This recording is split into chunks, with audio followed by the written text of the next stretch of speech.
decision as a hit to government employees. If Congress fails to reach a deal by Saturday and the government shuts down, millions of federal workers could head to the holidays without paychecks. Some will be furloughed, others asked to work without pay, including some members of the military and critical government workers like TSA agents and air traffic controllers. President-elect Trump weighing in, urging Republicans to get smart and tough. Christiane Cordero, ABC News, Washington. Now stick around. Congressman Andy Ogles of Tennessee's 5th District will be here at 6:30 with Dan Mandis to hash all this out. Well, there may be some changes coming to TDOT's plan to add toll lanes, or what they call choice lanes, on I-24 between Nashville and Murfreesboro.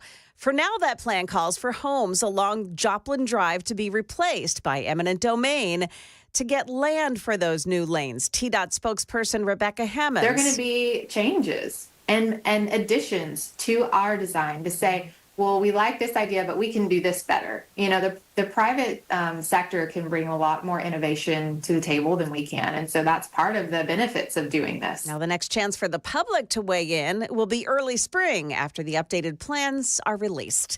Highway 25 in Trousdale County has reopened to traffic today after a crash involving a church bus full of kids and a tractor trailer hauling cattle closed it down during the evening rush last night. Several people were taken to a nearby hospital, but Tennessee Highway Patrol tells us there were no serious injuries. The cattle were all transferred to another truck and taken away from the scene. Market numbers now brought to you by Beacon Capital Management, online at beaconcm.com. Stocks plummeted after the Federal Reserve announced another quarter-of-a-point interest rate cut, but signaled that policymakers will cut rates just twice in 2025, down from their last estimate of 4 rate cuts.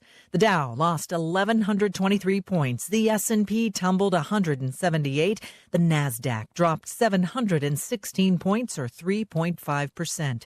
It is the Dow's first 10-day losing streak in 50 years. The Supreme Court has agreed to hear arguments over the constitutionality of the federal law that could ban TikTok in the U.S. if its Chinese parent company does not sell. Safety regulators are no longer seeking a recall of nearly 50 million airbag inflators because the auto industry questioned if every single one is defective. Instead, the National Highway Traffic Safety Administration will investigate the inflators made by ARC Automotive. Michelle Franzen, ABC News. Well, it looks like stock futures this morning are on the plus side. We've got Dow futures up 168, NASDAQ futures gaining 66, and S&P futures up by 23 points. That's the latest news. Traffic and weather are next. I'm Joan Jones, WTN News.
Well, things look really good on 24 so far this morning. 65, no problem. 40 looks good as well. If you're coming in from the Manchester area, just be advised that at the bridge construction area, you'll be detoured off onto 41 and right back onto the roadway again. Traffic every 10 minutes every morning on Super Talk 99.7 WTN.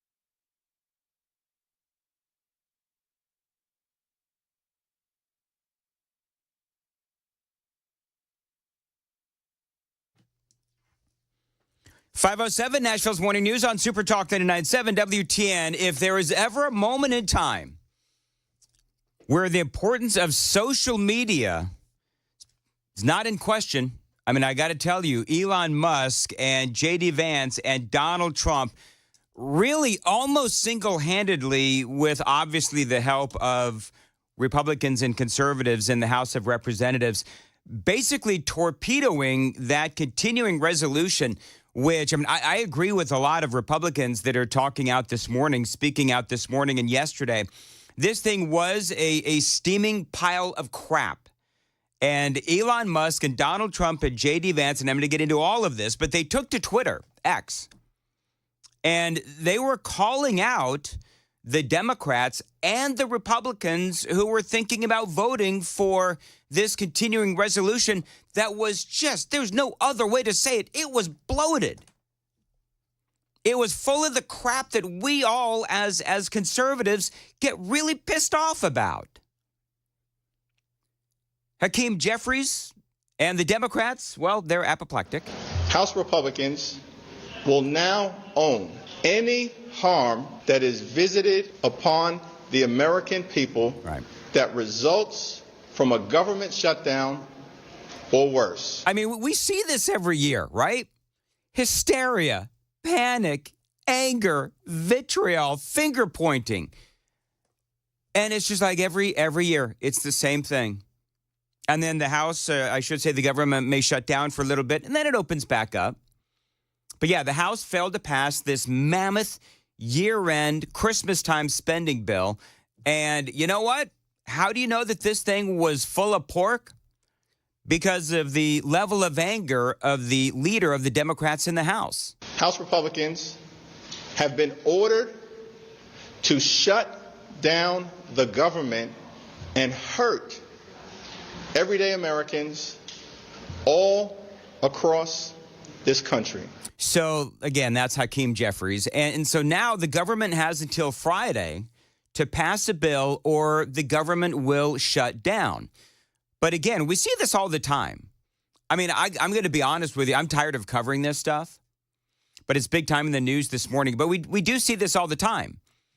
Earlier this week, it was supposed to be just a simple continuing resolution. But as usual in Washington, D.C., it ballooned into something far bigger. It's a total dumpster fire. I think it's garbage. I think that it's shameful that people that celebrate Doge coming in, I can't, and yet we're going to vote for another $1 billion to be added to the deficit. And so it's ironic. It's opposite of what the Doge Commission is trying to do. So am I voting for it? No, I'm not. We're just fundamentally unserious about spending. And as long as you got a blank check, you can't shrink government. If you can't shrink government, you can't live free. I mean, just a few of the Republicans there, including Chip Roy. The stopgap spending bill congressional leaders agreed to this week began, they say, this is the Associated Press, as a simple funding measure to keep government funds flowing past a Friday night deadline and into early next year, long after House Republicans elect a speaker and President-elect Donald Trump is sworn in. But by that time, they say, it was rolled out to lawmakers on Tuesday night. It had transformed into a true Christmas tree of a bill, adorned with all matter of unrelated policy measures, in the kind of year-end catch-all that Republicans have long derided. Do you know, I'm going to ask Andy Ogles this at 6:05. Do you know how many pages this thing was? 1,547 pages full of just spending. And here's the other thing. In classic congressional style, nobody actually really knows what's in it. Nancy Pelosi, right? You got to pass it and find out what's in it, right? They say there were provisions, including foreign investment restrictions, China, new health care policies, and a stadium site for the Washington Commanders. Now, Republicans have been put in a bad place, right? Because Speaker Mike Johnson, he and other Republicans and Democrats, they negotiated all of this. But again, there's a lot of stuff in here that Republicans absolutely can't vote for if they're going to be true to their conservative, fiscally responsible values. This is Republican Paulina Luna. The fact is that, look, this is a sandwich. I don't know how else to say that. We're being forced into this position. They could have done a standalone. They did this because they knew that it would put members in this position to support it. We're damned if we do. We're damned if we don't. Right, because you've got all the typical hysteria of a continuing resolution. You have all of these folks in the mainstream media and so forth, and they're saying, oh, my God, the government's going to shut down. And here's the problem, to Paulina Luna's point, is that there is funding here for disaster relief victims.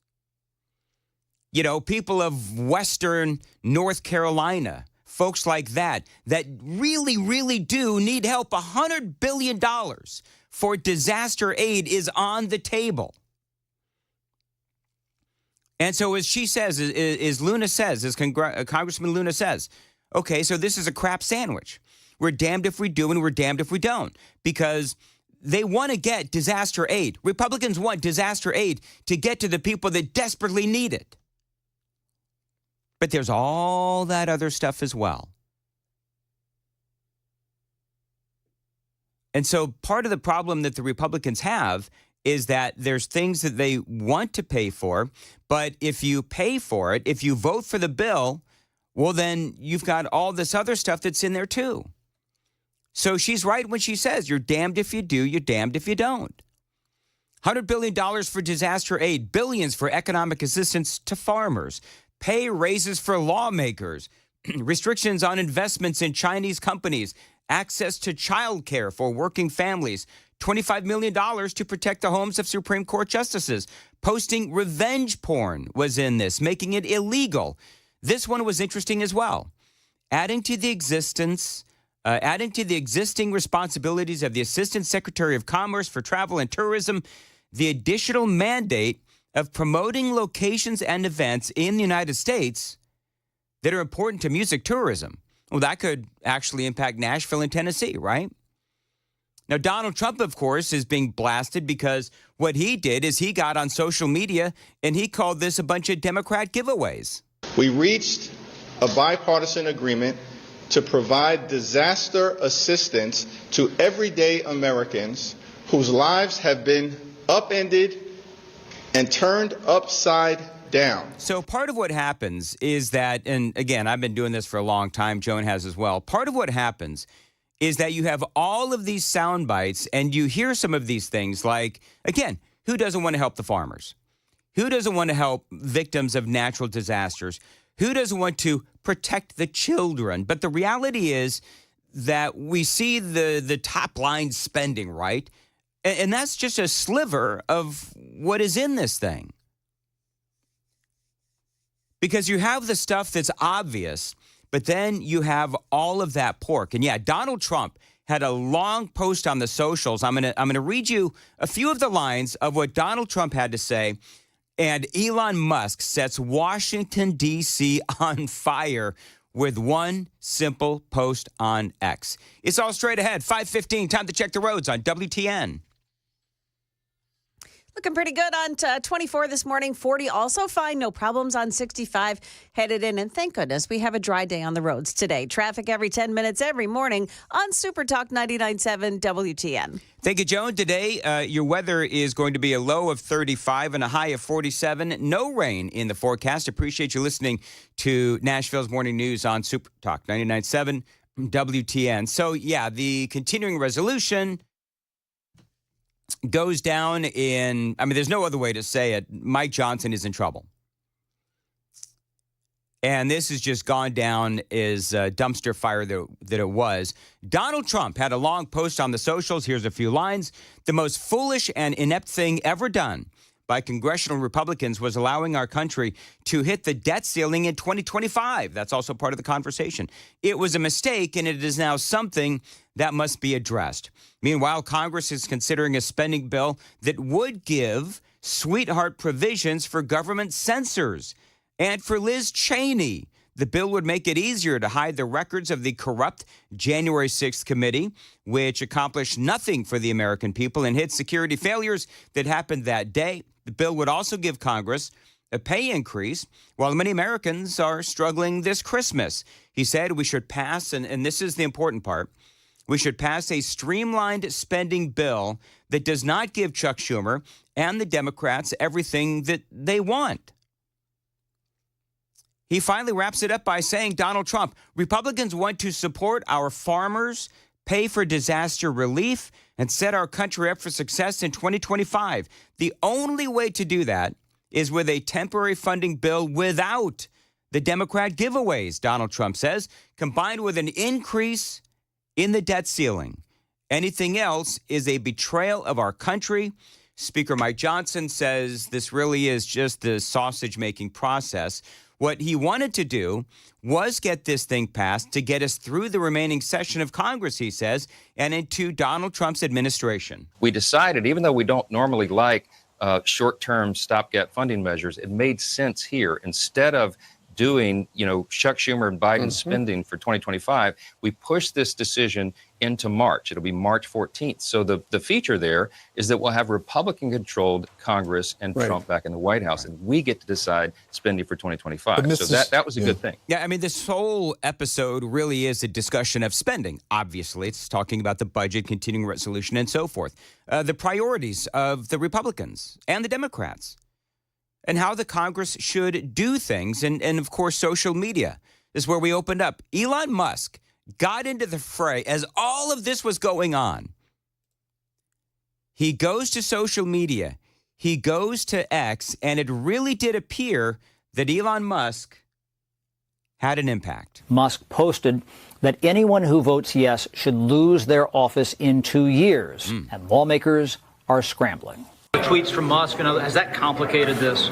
Well, I think that there's always a lot of interest in what's happening up here, and this is more than interest. They're telling people if they vote yes, they should be voted out. The social media world is a part of our politics, and I think members have to expect that. There are going to be a lot of hard votes in the next couple of years. Yeah, that was John Thune. There's a lot of ire at Speaker Mike Johnson because he put Republicans, you heard the previous sound bites, he put Republicans in this position. He tries to bring this to the floor for a vote after he allowed all this other crap into the bill. Republicans wanted a clean bill. And so that clean bill would have simply included disaster relief and other essentials. Reports are that when he asked for aid to farmers, that opened up the floodgates to other gimmies, or as Donald Trump said, giveaways for the Democrats. And so Thomas Massey, he threw down this bomb because he is really angry at Mike Johnson for putting them in this position. Have any other of your colleagues said that they're not voting for Johnson? Any expressed? I've talked to a few who don't seem like they're going to vote for him. You have to ask them. I'm not going to betray anybody's position. Will you just vote president, or will you vote someone else's name? I'll vote for somebody else. So there you have it, Mike Johnson. And I'll certainly speak to Congressman Ogles about this coming up in the 6 o'clock hour, right after the 6 o'clock news, because there's a lot of questions that people have. After this whole thing, by the way, went by the wayside, Elon Musk said the voice of the people was heard. This was a good day for America. And he also responded to Hakeem Jeffries. I was playing you that audio earlier, where Hakeem Jeffries was talking about how, oh, this is awful. Elon Musk, Donald Trump, they ordered the Republicans to kill this bill. And one of the things that Elon Musk said was the American people are not stupid. Stop treating them as such. 520, Nashville's Morning News on Super Talk 99.7. Joan Jones has the news coming up at 5:30. Joan, what's up? Yeah, Republicans revolt, shooting down that spending bill that President Trump had opposed. Also, a local custodian arrested over a gift that he gave to a student at a school. Those stories at 5:30 on Super Talk 99.7 WTN. Thank you, Joan. Now, coming up before the news, did you folks hear what Tucker Carlson said about illegal immigration? OMG. You've got to hear this. It's coming up right before the news right here on Super Talk 99.7.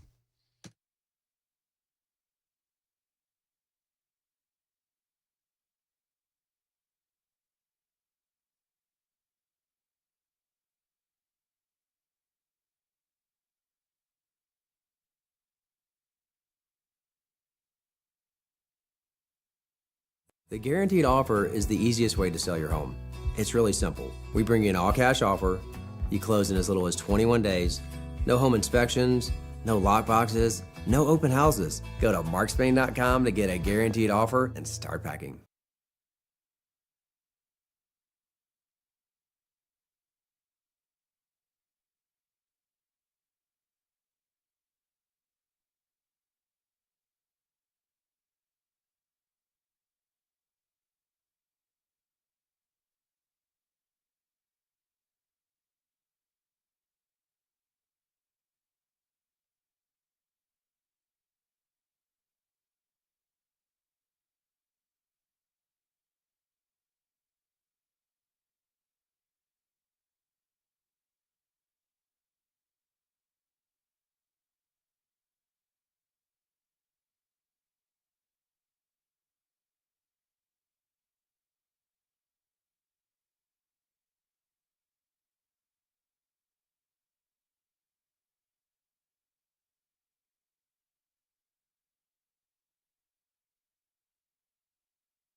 Hey, what's up, guys? It's Matt Murphy in the middle of downtown Franklin, Tennessee. We've talked so much about Savory Spice. I thought, why not show you the place? So let's go on in and see what's popping at Savory Spice. As I've always said, you will smell the spices even before you walk in. I can smell them right here in the doorway. Come on in and let's introduce you to the one and only Holly, who is the owner and proprietor of Savory Spice. Say hey, Holly. Hello, everyone. Now, enough about Holly. Let's talk about spicy and easy products like the incredible taco soup, which, as I said, you put this in a crock pot, you put all the ingredients that it tells you to buy right there, you put the spices in, and it's so easy. So if you don't know what you're doing around the kitchen, it's a perfect way to find your way around the kitchen, as is the Mediterranean dill risotto. Now, for the holidays, pumpkin pie spice. What doesn't it have, Holly? Pumpkin. Doesn't have any pumpkin in it. That's a fun fact for all of you kids out there. Now, if you stop by Savory Spice, either in the Franklin location or at L&L Market, you can get yourself a sample of the dill dip, which is my absolute favorite. Just tell them Matt Murphy sent you to Savory Spice with purchase now. So come by Franklin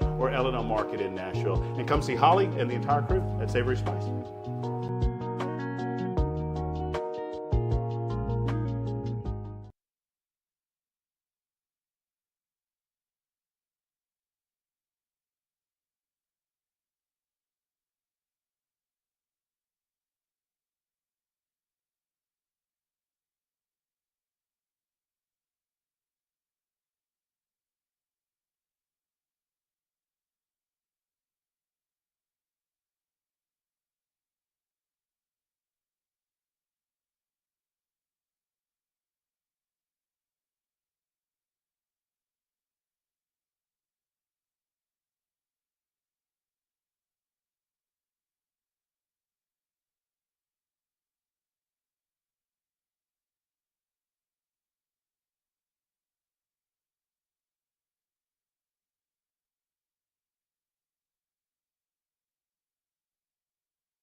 526, Nashville's Morning News on Super Talk 99.7 WTN. Welcome on in. Joan Jones is here. Jeff Malinoff producing today. So, Tucker Carlson. Now, we have a lot of construction sites. I think we would all agree, right? We have a lot of construction sites here in Middle Tennessee, certainly. It's out of control. Maybe too many. Yeah. Tucker Carlson said this about construction sites. So if you go to any construction site in the big construction site, they're building a data center or a mall. I know this because I know a guy who in the business just told me this. Anyone in the United States, there will be child prostitutes there from Latin America brought in by the cartels for the guys on the cruise. Is that true? Like, I don't know if that's true or not. I mean, Tucker Carlson is saying we just built the big Amazon thing out there in Wilson County. There's all kinds of massive projects that are going on. And Tucker says everybody knows this. And I said, does everyone know this? He said, everyone knows it. I mean, it's just a fact. Every big construction site in the United States. Does anyone ever do anything about it? No, no one ever does anything about it. Now, we got a big stadium being built right now. I was about to bring that up. Like, we have a massive new Nissan stadium being built, and that's going on? So wait till January 21st. I don't understand that, though.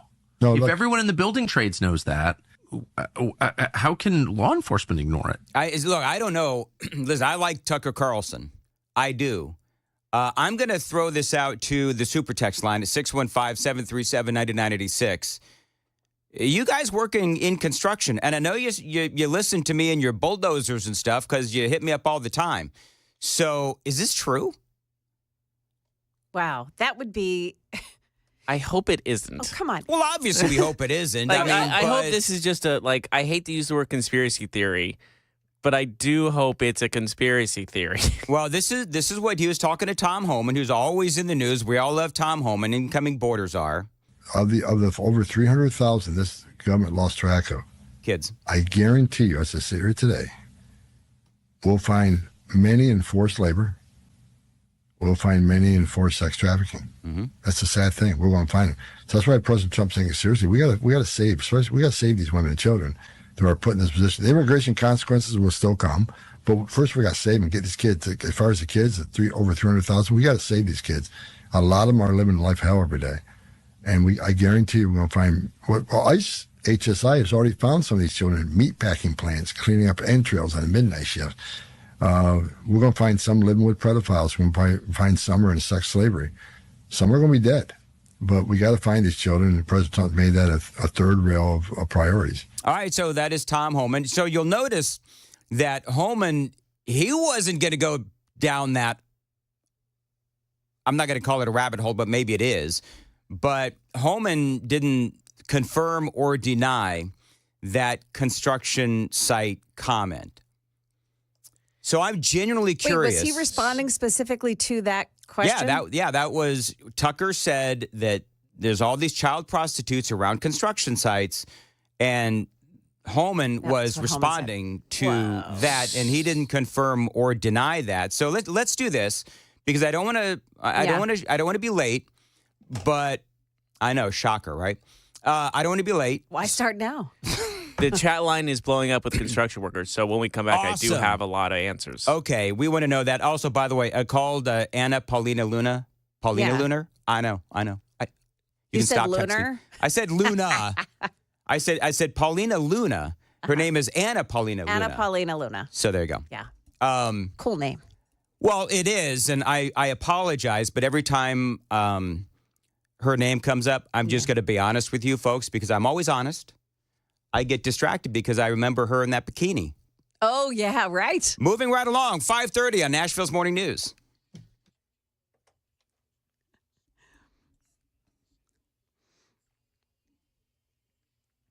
Hey, it's 5:30, and I'm Joan Jones with their top stories. Overcast skies right now. It's 40 degrees. We've got the forecast coming up in just a moment. House Speaker Mike Johnson has scrapped a last-minute measure to avoid a government shutdown after facing opposition from fellow Republicans. They objected to billions of dollars in spending that had been added to that bill. South Carolina Congresswoman Nancy Mace. There are 500-plus pages related to health care policy, which doesn't have anything to do with keeping the government open. There's $100 billion of disaster relief in here, which is desperately needed, by the way. but should be its own standalone bill. But this is what Congress does to hold members hostage who need disaster relief for their districts, their states after the hurricanes. The revolt could also be heard outside of the House. Elon Musk saying in a post that any lawmaker who, quote, votes for this outrageous spending bill deserves to be voted out in 2 years. Well, funding for the government will run out tomorrow, and the Office of Management and Budget told federal agencies to start communicating with employees about shutdown procedures starting at 10 o'clock this morning. Stick around. Tennessee Congressman Ogles will join Dan Mandis at 6:30 for more on all of this. A custodian at J.W. Wiseman Elementary School in Sumner County is under arrest. He's been charged with sex crimes involving a student at that school. Charging documents say a parent notified a school resource officer that Tracy Lee Cruz gifted her daughter a cell phone. An investigation found the Cruz did so to elicit sexually explicit photos from that student. He's facing charges related to this incident and for illegally possessing a narcotic. Well, a threat by Amazon workers covering some of the nation's largest cities. They'll walk off the job just hours from now if the company doesn't recognize their demands through the Teamsters Union. They want better working conditions and better pay. The company does not appear to be threatened. Although the Teamsters claim to represent nearly 10,000 Amazon workers, that number accounts for less than 1% of the company's U.S. workforce. As a result, the company says it does not expect any impact on operations. Amazon saying the Teamsters have actively threatened, intimidated, and attempted to coerce Amazon employees and third-party drivers to join them, which is illegal. The company says it already provides competitive pay and health benefits and boosted its starting minimum wage salaries by 20% in recent years. That's ABC's Rhiannon Alley. Traffic and weather next. I'm Joan Jones, WTN News.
Got a disabled vehicle in Whites Creek. It's on Briley Parkway, eastbound lanes, right at Whites Creek Pike. That's exit 19.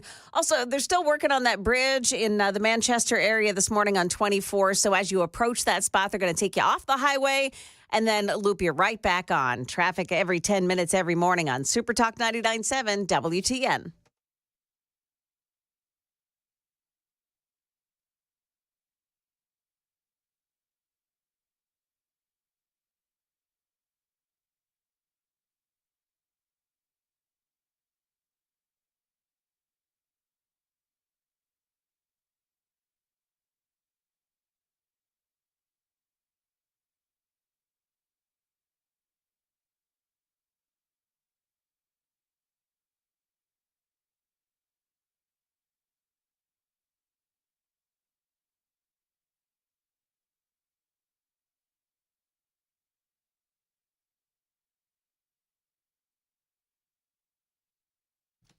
.538 Nashville's Morning News on Super Talk 99.7 WTN. Number of things going on this morning. By the way, so many folks out there,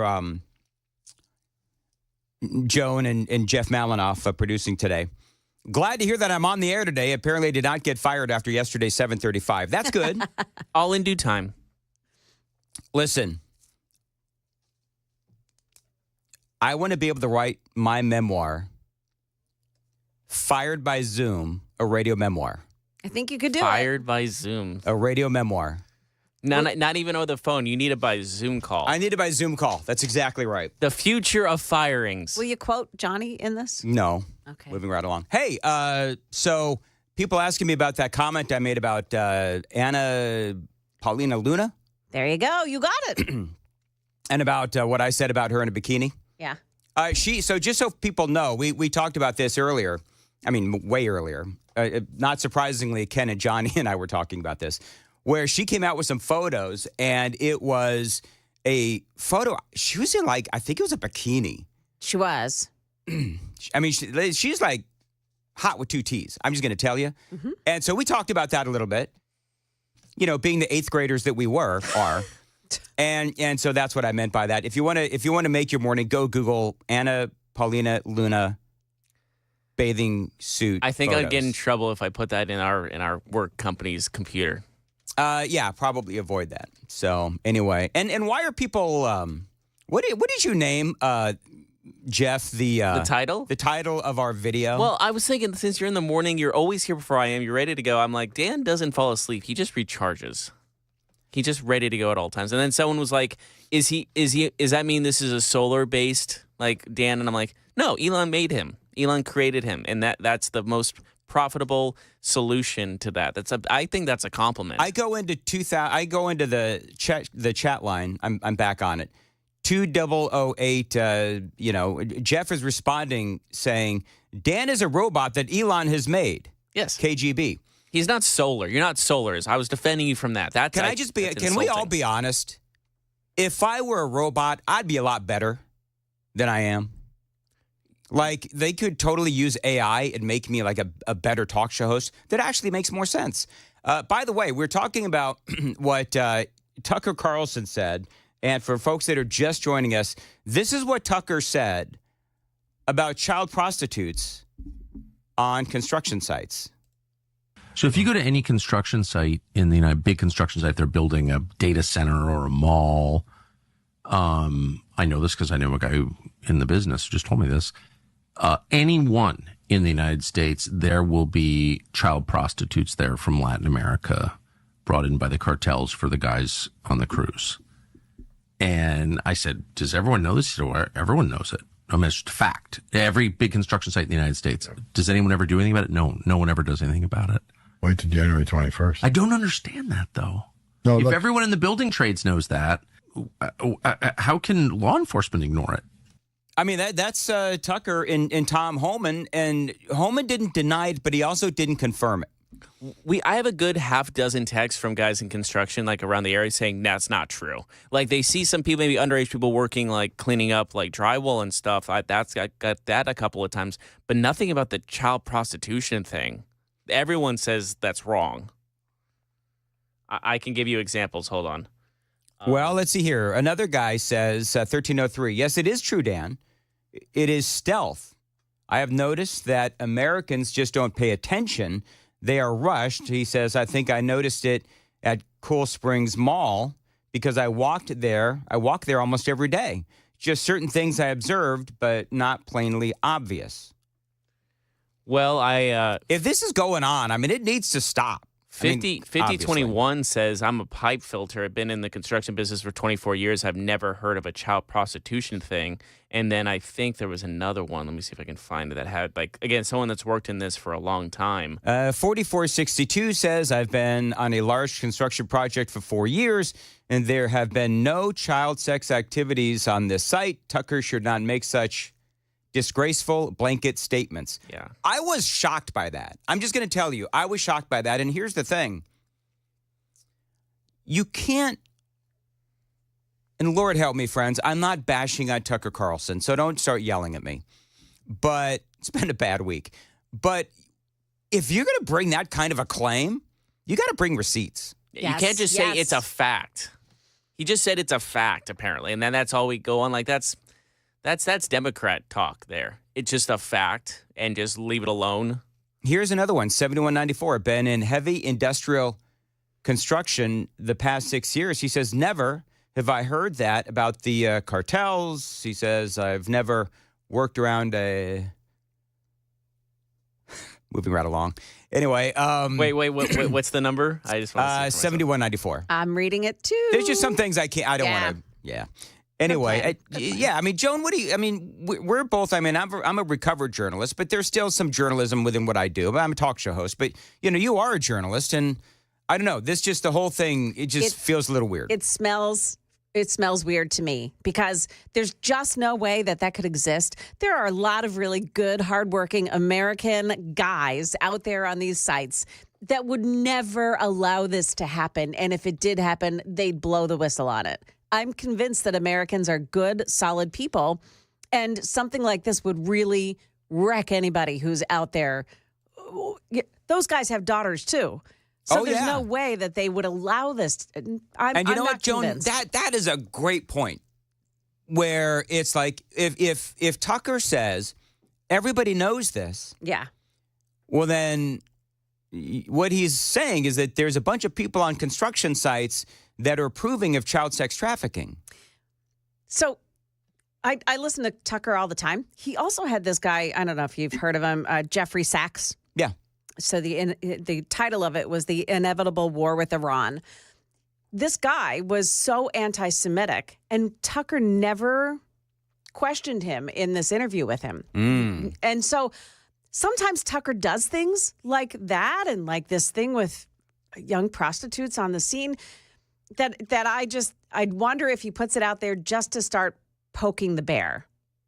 Well, it seems kind of silly to do that, because I think when you do that, you are destroying your own credibility. Yeah. I mean, if somebody was on my show and they started spewing anti-Semitic crap, I would absolutely call them out right away. Or if they started saying a bunch of racist stuff, I would call them out, because I don't want to allow that. You should. Yeah. I mean,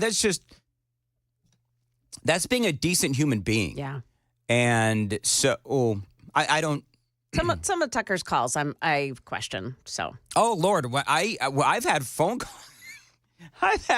callers say stuff, and I've had to dress them down, and I hate doing that. Oh yeah. There's nothing worse as a talk show host. Yeah. Where somebody calls up and says, "Hey, I love your show, and you're great, and this, that, and the other," and then they say something that I'm so opposed to, if they might drop down something racist or something, and I'm like, I hate to dress people down. I just don't like to do that. But it's like, no, I can't let that go. Yeah.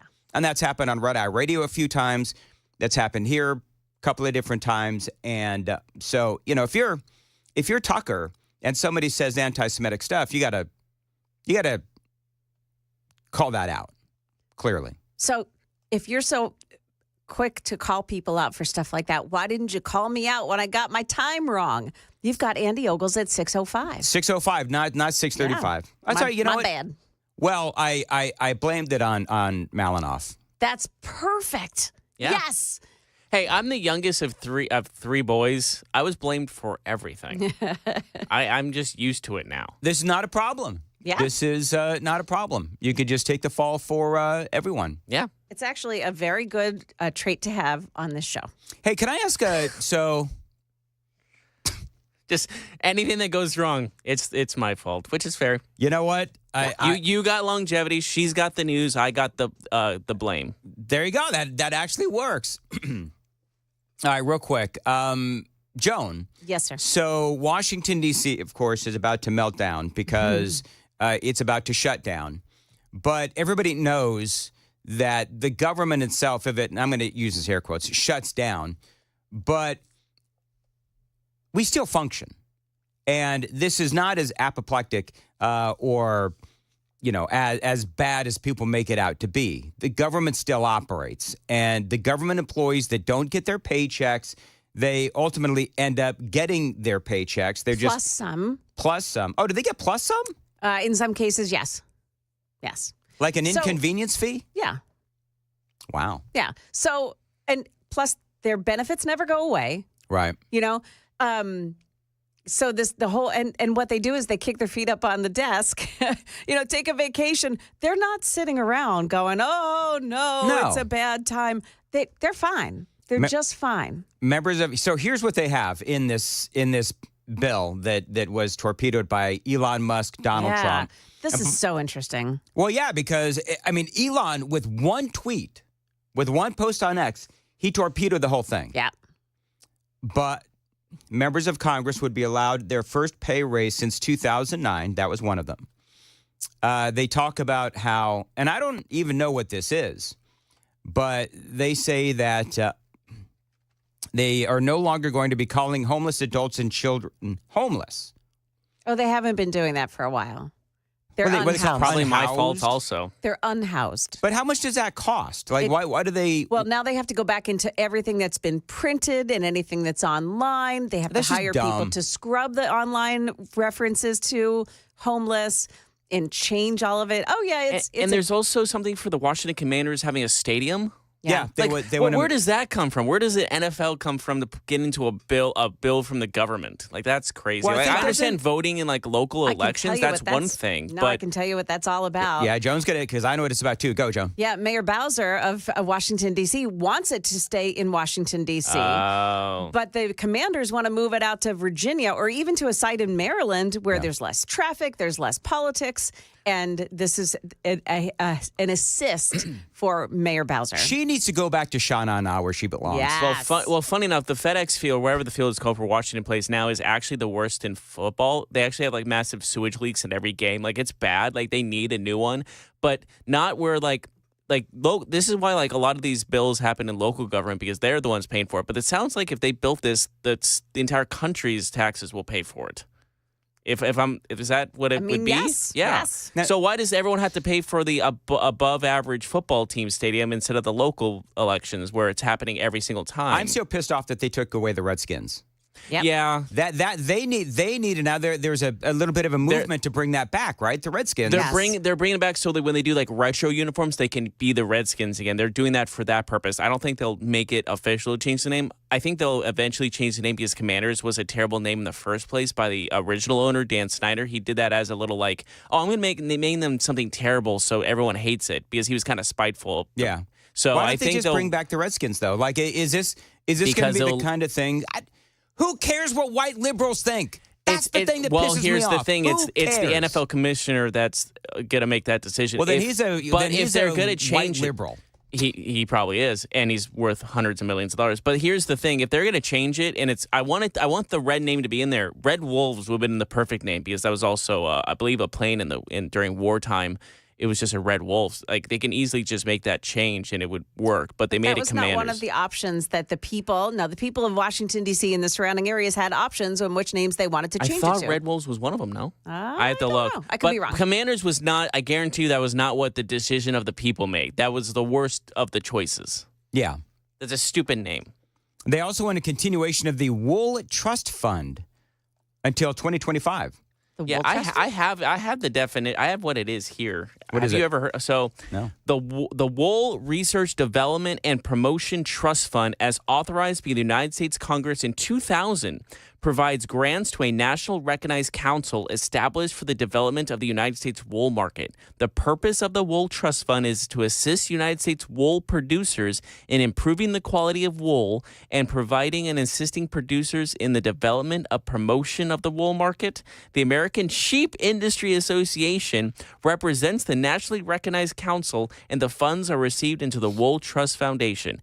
ASI, which is the sheep, whatever, receives approximately $2 million annually to fund activities under this program. All right. It's wool. Like they're acting like this is such a huge thing, but whatever. What do I know? I'm the one I'm the problem in this entire country, apparently. It's my fault.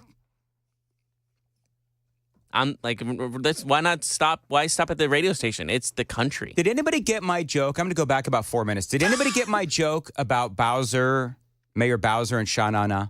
Did anybody get that joke? It's over my head. It was over. It's because you're so young. He's so young. He's so young. But did you get my joke, Joan? Of course. I was very proud of that. Did anybody on the super text line say, "Hey, Mandis, that was a pretty funny joke you slid in there"? Bowser, no. Sha Na Na. Listen, well, maybe do a Mario reference next time for me. That would have made more sense. Listen, no. if you're like if you're over 70, that joke was radio gold. I don't think you have to be over Going after 70. You and I both got it. We're not over 70. No, but going we're after the right market there. Yes. All right, so Andy Ogles is coming up at 6:05 here on Nashville's Morning News on Super Talking to talk about that and a whole lot more. It is 5:52 on Nashville's Morning News. Joan Jones has the news at 6. Joan, go. Oh, Republicans shot it down, but what are they doing to scrap together a new plan to keep the government funded? We have some answers for you. Also, the city of Columbia's got some new tools to save lives in an emergency. We've got those stories at 6 o'clock on Super Talk 99.7 WTN.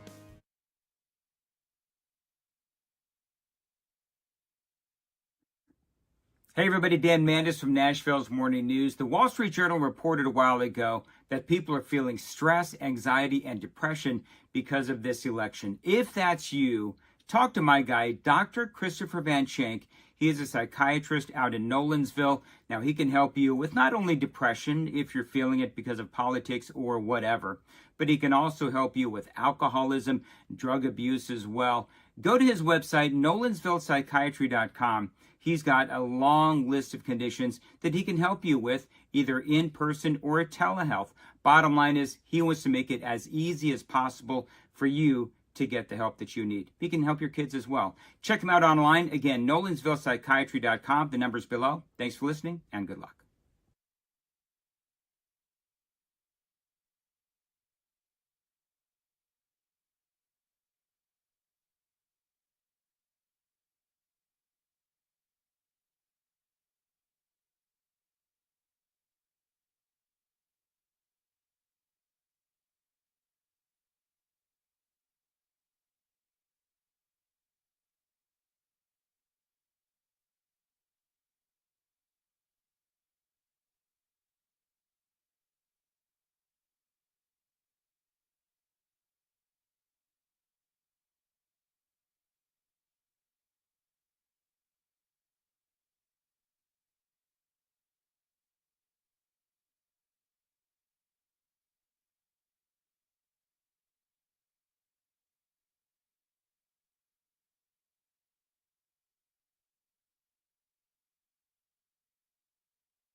5:57, Nashville's Morning News on Super Talk 99.7 WTN. I don't have time to get into all of it right now. Is this new music? I don't know. Malinoff, is this new music? It's just, I've Did been you going bring on. your rogue rock and roll to this show? No, you would hear more 2000s alt rock if it was me. All right. I don't know Sorry. if it's new music or not. I don't pay attention to It's music. it's under your folder. Is So, it? Yeah. I didn't even know I had a folder. Hey, Yeah, you know what one of my favorite stories of the day is, Joan Jones? What is it? That George Stephanopoulos, apparently, they're calling him apoplectic. Ooh.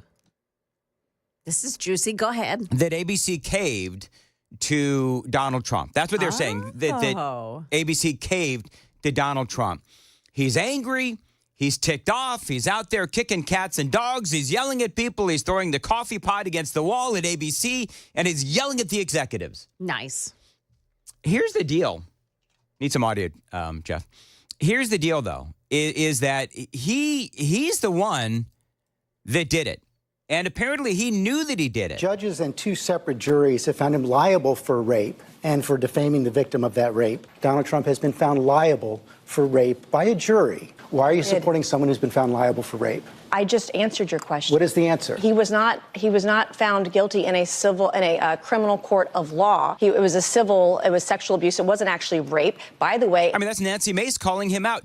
Apparently, and we'll get into this in more detail later, but apparently there was a producer that actually told him that he was not found liable of rape, that it was sexual assault. But he just kept saying it. But he just intentionally said it over and over again. I think 10 times during that story. Was with it 10 Nancy Mace. times? 10 times, yep.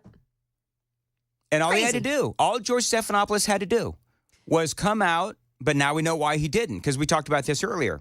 Variety. All he had to do was come out and say, you know what, I was wrong, and it was not rape, it was sexual assault. I'm sorry. But he didn't. And I think one of the reasons why ABC settled, I think that Brian Stelter was right. There's probably a lot of emails and stuff back and forth that they don't want to go public. So they settled. Variety says that he's on his way out the door. Shocker. Yes, shocking. He can go back and work for the Clintons again. Huh. That's what he can do. Yeah. Anyway, got a lot more straight ahead. WTN.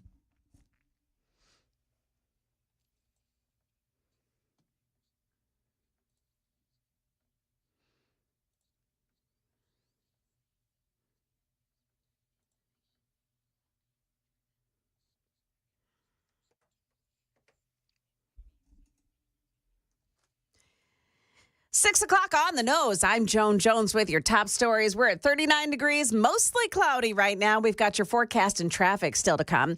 Negotiations continued late into the night on a continuing resolution, a new one that would keep the government working after Friday. Johnson had negotiated a bipartisan spending bill to keep the government funded, but that deal suddenly collapsed yesterday after a fierce last-minute pressure campaign from billionaire Elon Musk, who slammed the deal for wasteful spending, calling it a crime and asking, ever seen a bigger piece of pork? Christiane Cordero, ABC News, Washington. Suspected CEO killer Luigi Mangione is headed back east to face charges under a 9/11 era anti-terrorism law. Now he may face federal charges as well. ABC's Kimberly Richardson is outside that facility where Mangione is being held in Blair County, Pennsylvania, ahead of a scheduled extradition hearing at the county courthouse later today. From here, Mangione will head straight back to New York City, where he will face a judge in Lower Manhattan. But the murder suspect will not be brought back by car. Authorities consider him a security risk, and so he will be transported by air. The city of Columbia is poised to receive 12 new state-of-the-art tornado sirens, which comes after the May EF3 tornado that damaged dozens of buildings and claimed the life of a woman. Columbia Mayor Chaz Mulder said the sirens can not only make a loud noise when tornado conditions are met, but it'll also provide verbal commands or instructions in the aftermath. The new sirens come thanks to a $420,000 community block grant. Market numbers brought to you by Beacon Capital Management, online at beaconcm.com. From ABC News, Wall Street Now. Just days before Christmas, the Teamsters Union says thousands of Amazon workers will go on strike this morning. The union saying drivers and warehouse workers will walk off the job in New York, Atlanta, San Francisco, and outside Los Angeles and Chicago. Amazon doesn't expect any impact on operations. The Federal Reserve slashed its benchmark interest rate for the third time this year, cutting interest rates by 0.25 percentage point. While making the announcement, Fed Chair Jerome Powell added the Fed will be more cautious regarding future rate. Displeased investors drove the Dow more than 1,100 points lower. Another nationwide retailer is calling it quits. Sam Goody is closing its last 2 locations. The only remaining stores are in St. Clairsville, Ohio, and Medford, Oregon. Both are set to shut their doors early next year. Richard Cantu, ABC News.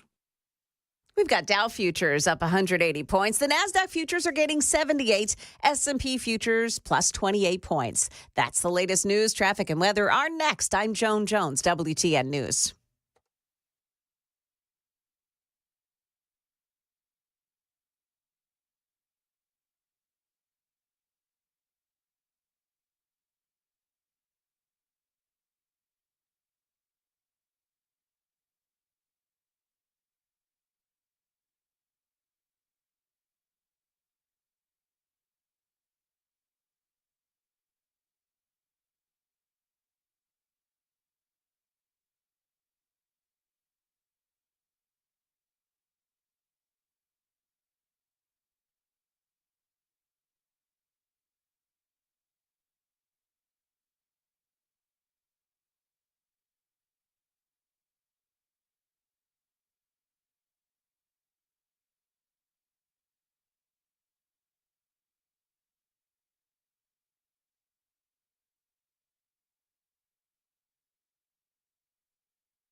Got a couple of disabled vehicles. One's on the eastbound side of 24 in Woodbine. It's at exit I-440. That's exit 53.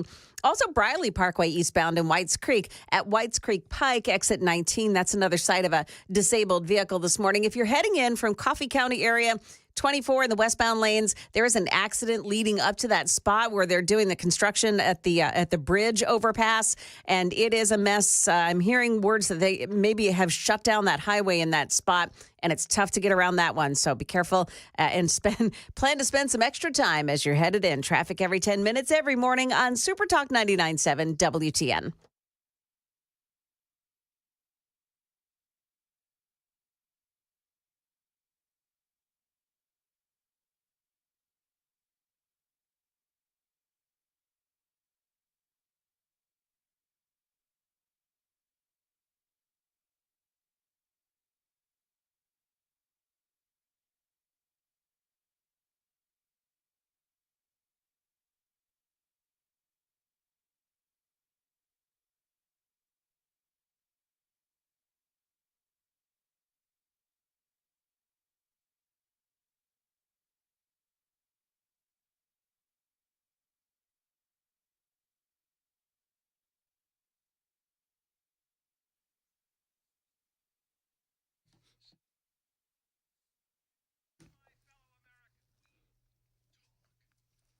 .607 Nashville's Morning News on Super Talk 99.7 WTN. Good morning to your friends. Welcome on into your Thursday, December 19th. Along with Joan Jones, Jeff Malinoff is producing today. It's a total dumpster fire. I think it's garbage. I think that it's shameful that people that celebrate Doge coming in, I can't, and yet we're going to vote for another $1 billion to be added to the deficit. And so it's ironic. It's opposite of what the Doge Commission is trying to do. So am I voting for it? No.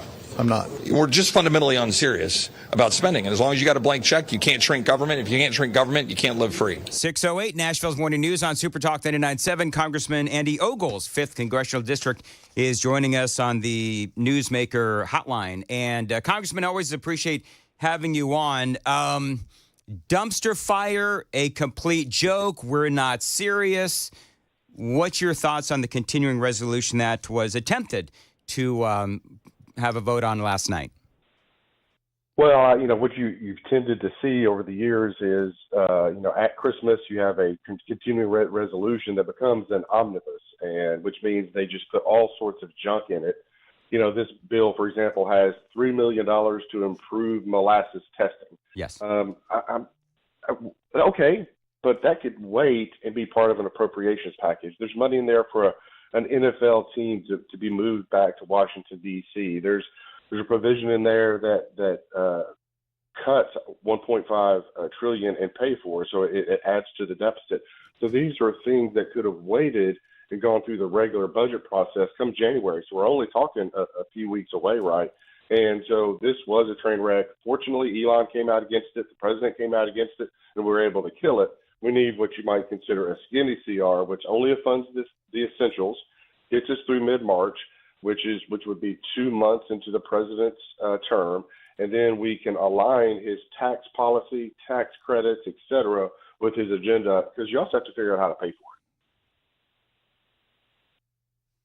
for it. Congressman, are you there? I'm here. Oh, I think you dropped out there for a second, but let me ask this question. This thing is 1,500 pages. Are you even able to read this whole thing? Does it come down in like a file, or do they literally deliver 1,500 pages to you? And I thought there was like a 72-hour rule that you were able to, read it, digest it, look at it, research it, and then you're able to vote for it. I mean, it seems like this happens every single time. There is a 72-hour rule. Obviously, this was going to be breached. So what happens is we get a digital file, and then offices work together, divide it up into digestible bites, and we all work on sections of it to find what's really in the bill. And then, of course, we share that information, and you have outside groups that do the same thing. So it kind of creates a bit of a fire drill, but we get through it. One of the things that I know as a lawmaker, you've got to feel the frustration, which is obviously, as you just mentioned, this was not a clean bill. Everybody wants to help disaster victims, right? So everybody wants to help disaster victims. You can talk about helping the farmers. Some agree, some disagree on that. But bottom line is that the headlines are Republicans kill the continuing resolution to help disaster victims. Well, the problem that you folks face, is that, you want to, as Donald Trump said, you want to help the disaster victims, but there's all of that other crap that's in there. And it's just, it feels like this process is broken. And so will we at some point see a return to that desire to have all of these agencies and you're voting just the funding for each particular agency, or just a pare down so that you can look at these things and make some sense as to what should be paid for and what should not be paid for, and line item vetoes, that kind of a thing? Yeah, so when you go into January, we'll have budget reconciliation with the Senate, so that's a huge opportunity to do appropriations the correct way. And then the House is supposed to do 12 separate appropriations bills. And so our goal, the plan, what we've been told is going to happen come January, is we're going to go through that process so that next year we don't find ourselves in this mess. And so seeing is believing. We were told that for the first Congress, but then obviously McCarthy was vacated and the train went off the rails. But here we are again with the Christmas omnibus. It adds to the deficit at a time when you have Doge, and that's the irony. I'm a member of the Doge caucus, and I walk into the meeting, and some of the biggest spenders in Congress have joined the caucus. So all it does is give them cover. They're not serious about actually cutting anything. Whereas some of us who actually are getting into the weeds on the budget, trying to find ways to fix this broken machine, we do all the heavy lifting. And so, but look, I signed up for this job. It's an honor to do it. But that is, as you say, a very frustrating part of what we do. President Trump said in a tweet yesterday that he actually wants to see an increase in the debt ceiling before he comes into office. A lot of folks were surprised by that. Yeah, I mean, part of it is just the logistics of getting it done. And so I texted with the speaker, then also I left the president a message saying that, we have the opportunity. Let's get the continuing resolution done first, because that is the most timely. The funding for the government runs out tomorrow. And then in the meantime, over the holidays, the House and Senate can get together. And so you'll have Thune in charge of the Senate and negotiate a debt deal so that as soon as we come back in January and perhaps wait till President Trump, it could be signed on the 20th. So that way it doesn't drag out into this protracted fight, and take away from the president's first 100 days. So I get why he wants it done. The problem is we have 24 hours to pass some sort of piece of legislation. I'm not sure that we can get a debt ceiling done. But again, we'll see what happens today. It's going to be incredibly busy. Like I said, I was texting with the speaker rather late last night, which is part of the reason why my voice sounds so horrible is because we've been working to the wee hours of the morning. And he was working with the vice president trying to come up with a solution that the White House can live with and the House can live with. So a lot of people in the House are saying that they're not going to vote for Mike Johnson to be Speaker. He's going to be in for a battle in the coming months. Of course, everyone knows, if they remember back when there was a revolt against Kevin McCarthy, you were right there in the mix. What do you see happening to Mike Johnson coming up in the next session? Do you think he's going to be the Speaker? And if the vote were today, what would you say? What would you vote? Well, I would say to be determined. I think he has the opportunity. The deadline hasn't come yet. We haven't put anything on the floor. So if he can come back, and what I recommended is you have two votes. You basically have a continuing resolution that is skinny, which only spends the money that you have to spend. And then it's a technical term, but with the Defense Department, let's say you have a company that has a contract for 5 years to clean barnacles off of a ship or off submarines. You still have to appropriate that money each year. So it's called a start-stop. So you still have to fund those dollars, even though it's already been contracted. So you do your continuing resolution plus your start-stops, which is the money that you have to spend. That's one vote, and it'll pass. The other one is you do disaster plus anything else that has to be done, so like the extension on the farm bill. But that way it's cleaner, there's more transparency. We can go back to our homes, to our districts, and message that. Ultimately, both would pass with probably a different mix of Republicans and Democrats, but they would pass. That's the way it's supposed to work. But what they do is they lump it all together into this disaster of a melting pot of soup that nobody wants to eat, and then the train goes off the rails. As far as voting, I'll support Johnson as long as I can. He's my friend. I'm working with him day in and day out trying to get this done, because at the end of the day, we serve our people in the country. And so I'm not distracted about a speaker's fight, because we've got to get this continuing resolution done. Yeah, I think a lot of Republicans are frustrated because they feel like Speaker Johnson put them in this position. More with Congressman Andy Ogles coming up. 6:15, time to check the roads on WTN.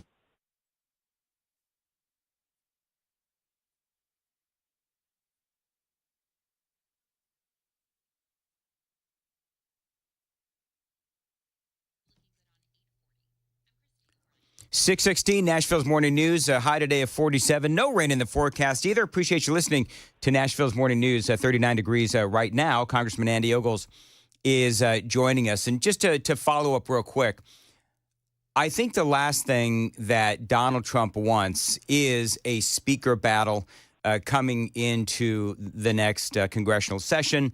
He wants to hit the ground running. I don't think he wants to see things grinding down to halt. And so I guess part of my question is there a lot of consternation within the House Republicans that Speaker Johnson should not have put you folks in this position in the first place? Well, hindsight's always 20/20. You had those of us in the Freedom Caucus, the plan I just laid out, where you have two votes, where it's kind of streamlined and simplified, is how it should have been done. He decided to put it all together, and obviously that did not work. It's quite a disaster. But now the question is what do you do moving forward? So he has the opportunity to put forward a plan today. We'll have to, like you said, we have a 72-hour rule. That's going to be breached because we have less than 24 hours before the government runs out of money. And so it's a bit of a mess, quite frankly. Kind of to your point, we shouldn't have been here. We should have gotten the text of the bill over the weekend. We should have had the weekend to work on it. But I can't litigate that. All I can do is work on what we have in front of us. And so we'll have some sort of bill today. It'll probably be later tonight, and ultimately it'll pass. I can't tell you what's in it, only because I don't know yet. But at the end of the day, we'll get it done. One of the things I thought that was interesting, Congressman, is Elon Musk sends out this tweet. The media is presenting this one way, and I'm going to ask you if this is really the way that it played out. The media is presenting this as, Elon Musk and Donald Trump, they send out this post on X, and they pressured the Republicans saying that this bill can't pass. And the Republicans, they just bent the knee to Elon Musk. The reality is that Republicans were revolting before that went out, before that tweet went out. Yeah, so the question is, did we have the numbers to kill it? Arguably, I would say no. So you need, obviously, the Freedom Caucus. We rolled up our sleeves. We got into the text of the bill, looking for all the waste and junk that was in there, and we started, feeding that to our colleagues. But I can't say that we had enough to kill it. It was going to overwhelmingly be supported by Democrats, so It would have been passed with a majority of Democrat vote. But very quickly, once Elon came out, and then, of course, the president, it was over, and it sent everybody back to the drawing board. What are your hopes for 2025? House majority, Republican, of course, but it's slim.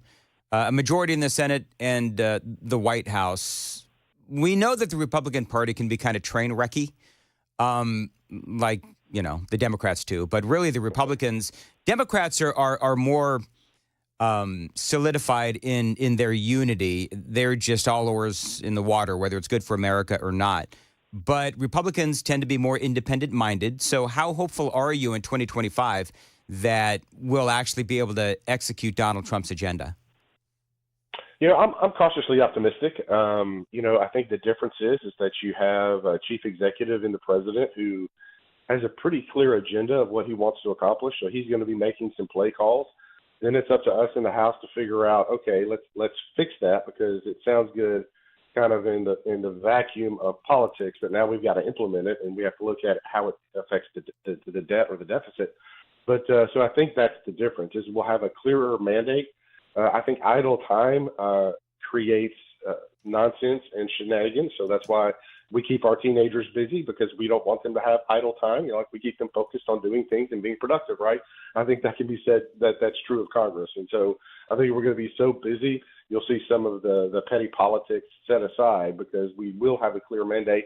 And look, the electorate said, we want a secure border. We want you to fix the economy. Enough of politics, go get it done. And so we have about 2 years to deliver on that mandate.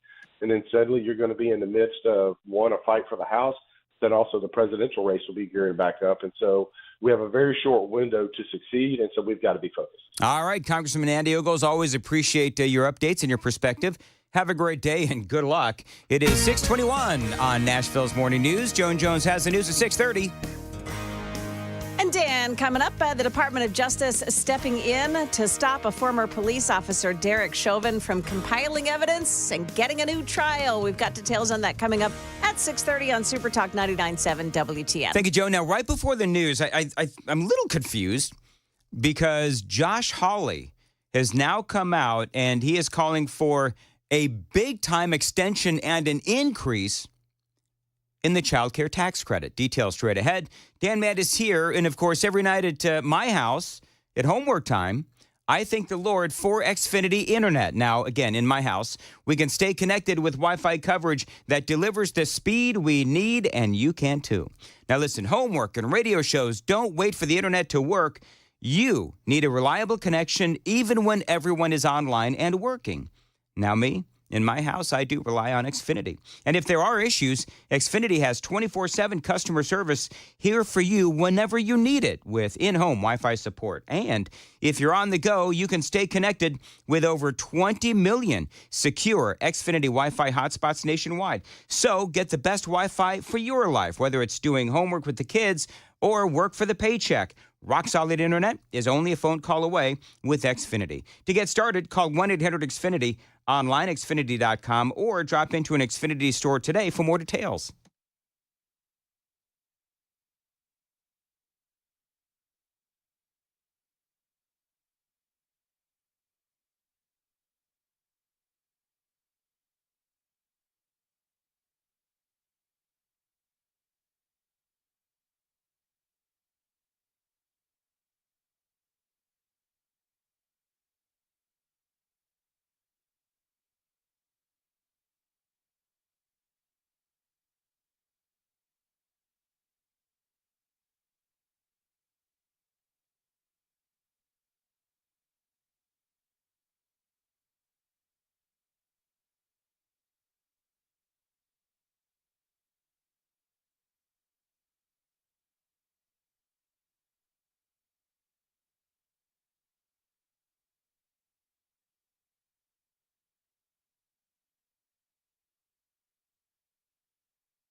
The guaranteed offer is the easiest way to sell your home. It's really simple. We bring you an all-cash offer. You close in as little as 21 days. No home inspections, no lock boxes, no open houses. Go to markspain.com to get a guaranteed offer and start packing.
627 Nashville's Morning News. Should Republicans raise the child care tax credit?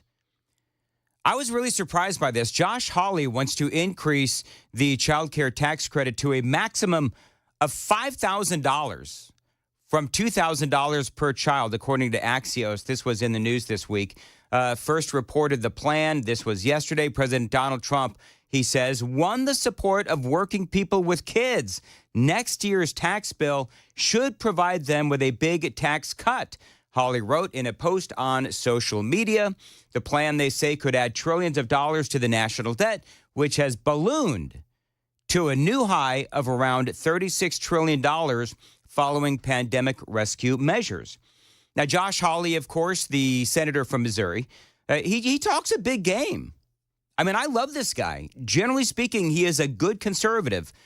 This is what he said about the attempts to get that continuing resolution passed. This was last night on Hannity. It's all the woke garbage. It's the censorship boards. They're getting funded in this. There's hundreds of millions of dollars for a recycling access center in this bill. I mean, it is a total offense. There's also the pay raise for members of Congress. There's the Obamacare carve out for members of Congress. Here's the thing that really gets me. Republicans negotiated this. The Speaker of the House negotiated this bill. It is a total travesty. And I hope that Republican leadership gets the message here, the message of this election, which is that people want change. They don't want this garbage. I'm a hard no on this thing. It is a joke. It is a travesty. And they need to go back to square one.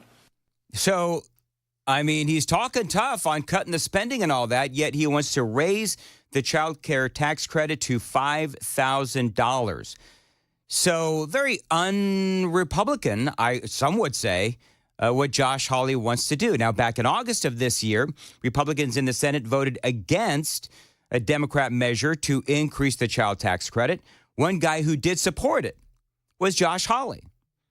You know who else says we ought to raise the child care tax credit? J.D. Vance, who said over the campaign that he also wanted to see a big-time child care tax credit increase. So I understand the Republican Party is in the midst of a change, but for a lot of years, Republicans have been against this kind of measure because ultimately this was a Democrat thing. So I would love to know what you think, and I don't have a lot of time to get into all of this, but I want to know what you think. 615-737-9986, 615-737-WWTN. The super text line is open. We've got a big update on illegal immigration straight ahead. It is Nashville's Morning News on WTN.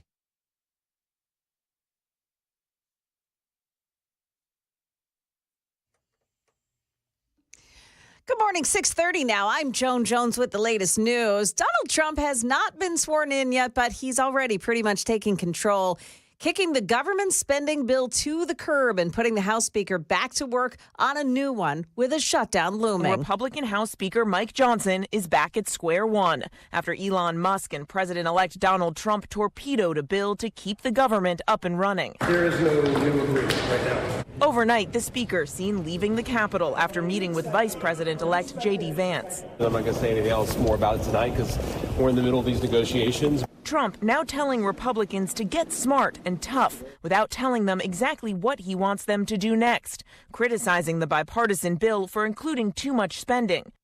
That's ABC's Mary Bruce reporting. The Department of Justice stepping in now to stop former police officer Derek Chauvin from compiling evidence for an appeal. He, of course, was convicted in the death of George Floyd. Well, a judge approved the examination of Floyd's heart tissue and body fluids, paving the way for an appeal. But prosecutors from the U.S. Attorney's Office for the District of Minnesota are now trying to reverse that ruling. They argue that Chauvin has no legal basis for discovery requests. We'll keep an eye on that case.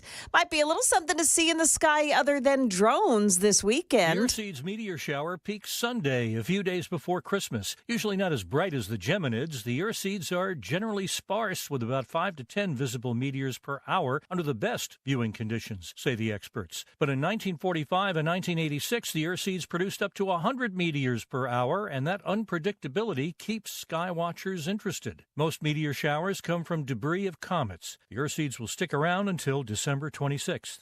That's ABC's Chuck Sievertson reporting. That's the latest news. We've got traffic and weather next. I'm Joan Jones, WTN News. 632, Nashville's Morning News on Super Talk 99.7. Dan Matt here. Looking ahead to 2025, what big events do you have planned? Whether it's a big corporate event, maybe a family reunion, maybe a wedding at your home, Nashville Tent and Awning can help you with an incredible enclosure that can be installed anywhere. Now, they've been around since 1884. Now, these folks are a Nashville institution, and they've worked with the likes of Titans, Vanderbilt, and the Grand Ole Opry.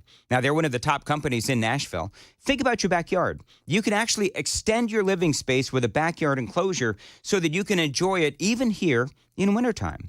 Now, if you have an event for work coming up, they can help you there as well with a tent or an enclosure, and they've got awnings for any style of building or your home. It's going to improve the look and the feel of your home or office.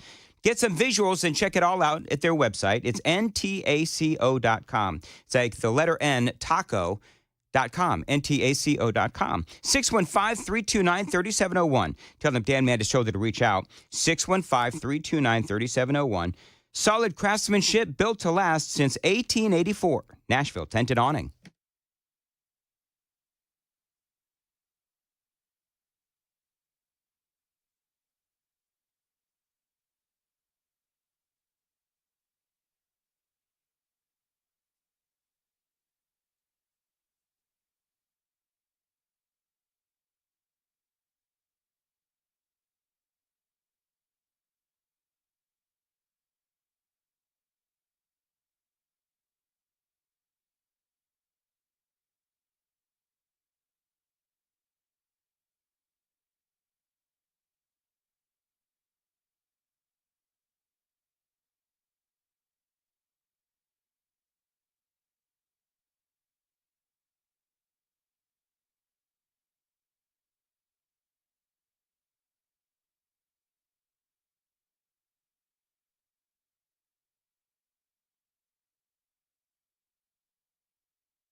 Got an accident. It's in Woodbine, East Thompson Lane at Briley Parkway at South Lake Drive.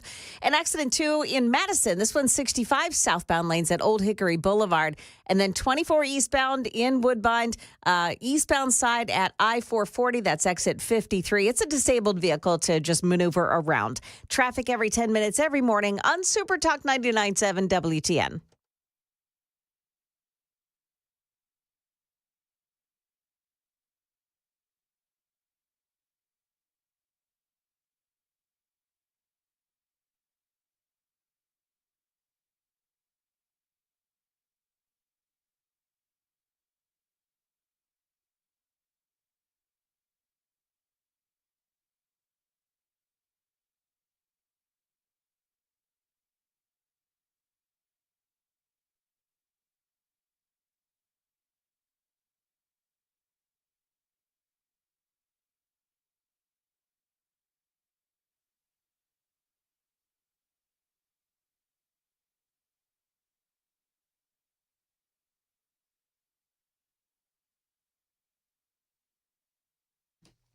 637, Nashville's Morning News on Super Talk 99.7 WTN. A lot of you folks had a lot of opinions on whether or not we should raise the child care tax credit like Josh Hawley wants to do. He wants to raise it up to $5,000. A lot of people saying, this is what the Democrats do. Other people are saying, and it's really interesting, other people are saying that the Republican Party has morphed into the party of the people. And if Josh Hawley wants to do this, if he wants to have a conversation on raising the child care tax credit to $5,000, I mean, listen, I'm all for having the conversation. Donald Trump has talked about extending the child care tax credits. When J.D. Vance came out and he said, let's raise it up to $5,000, Josh Hawley is now in favor of this as well. It is not an official campaign promise, if you will, of the Trump campaign and now the incoming Trump presidency. But it sounds like this is going to be a fight amongst the Republicans, probably in the Senate, because that's where Josh Hawley is. But I think it's perhaps time for conversation, but you have to call it out and say that, listen, Republicans have been, by and large, against child care tax credits. They'll call it welfare, they'll call it whatever. But here's the thing, is that if it's time to have a conversation about it, then let's, as a party, have the conversation. My initial reaction to something like this is always going to be no, and Republicans pitch a fit every single time that the Democrats bring this up. But some people will say, well, it'll be good for the economy. I mean, that's one of the things that Josh Hawley says. It'll be great for the economy. The reason it would be great for the economy, some say, is because that puts more money in the pockets of Americans. And so that means that they'll be spending more, and it helps to churn our economy, and you raise money in sales taxes and so forth. That's part of that conversation. Also, and I think, and then I'll get to the illegal immigration stuff, but I also thought that it was interesting because one of the things that J.D. Vance said is, listen, isn't the Republican Party the party of family values? This is what J.D. Vance said during the campaign. Why do we have the Harris campaign coming out this very morning, Megan, and saying that we should not have the child tax credit, which lowers tax rates for parents of young children? It's because they have become anti-family and anti-kid. And I'm proud to stand up for parents, and I hope that parents out there recognize that I'm a guy who wants to fight for you. I want to fight for your interests. I want to fight for your stake in the country, and that is what this is fundamentally about. The Democrats in the past 5-10 years, Megan, they have become anti-family. It's built into their policy. It's built into the way they talk about parents and children, and it's time that we called that out. I don't think we should back down from it, Megan. I think we should be honest about the problem. So he's talking to Megyn Kelly. So, it would be good for the economy, some say. More money in the pockets of families. I love that. It is a very pro-family policy. And that's what conservatism is, pro-family. Would it help with the raising of children? Yeah, I think it would. If you have to, if you have all of those expenses, which people do when you're raising kids, you got childcare and all the rest of that stuff. And I can tell you as a new grandfather, there's a lot of expenses that my daughter is having to work through. It's especially positive and good for Americans on the lower end of the income scale. It's considered welfare. It's considered a subsidy, if you will. And so that's another part of the equation. And yes, it would raise our debt. But a lot of people on the super text line will say, well, listen, the government spends stupid money anyway, so why not give it back to the American people? So I think this is a worthy discussion. I do. I believe that it is a worthy discussion to have, and super text line is open, 615-737-9986. Illegal immigration is in the news. This might be the number one most anticipated policy of the incoming Donald Trump presidency, mass deportation, especially in Chicago. And Chicago is city number one. You caused all this money to go to illegal immigrants, not Harold Washington. you gonna be held accountable for it.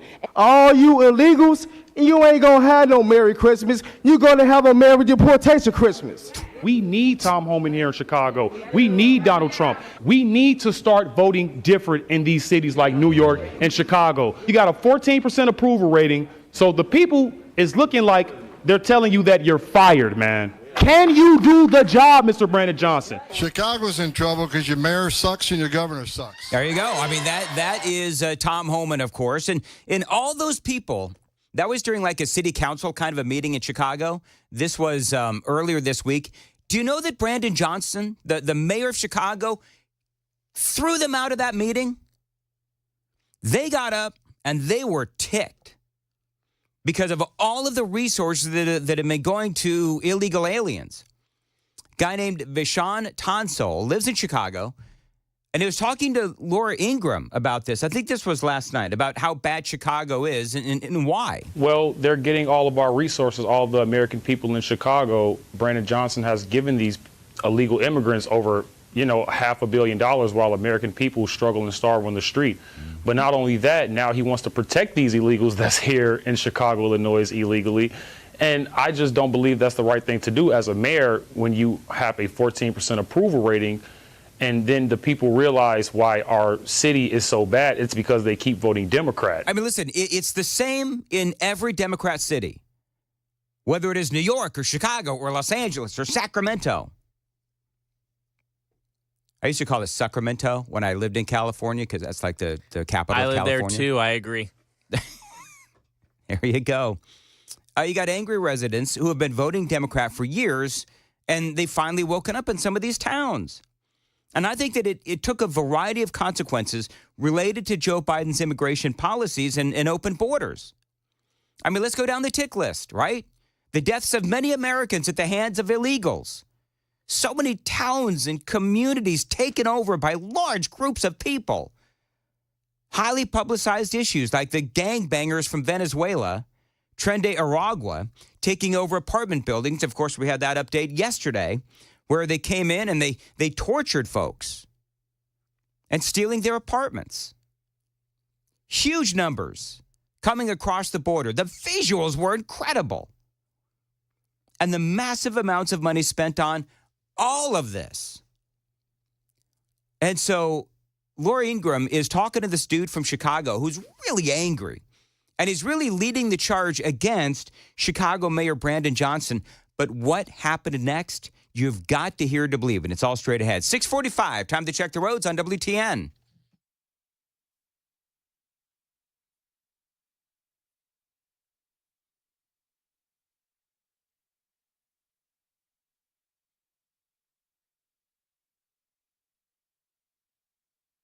.45 on Nashville's Morning News. As far as your weather today, no rain and a high of 47.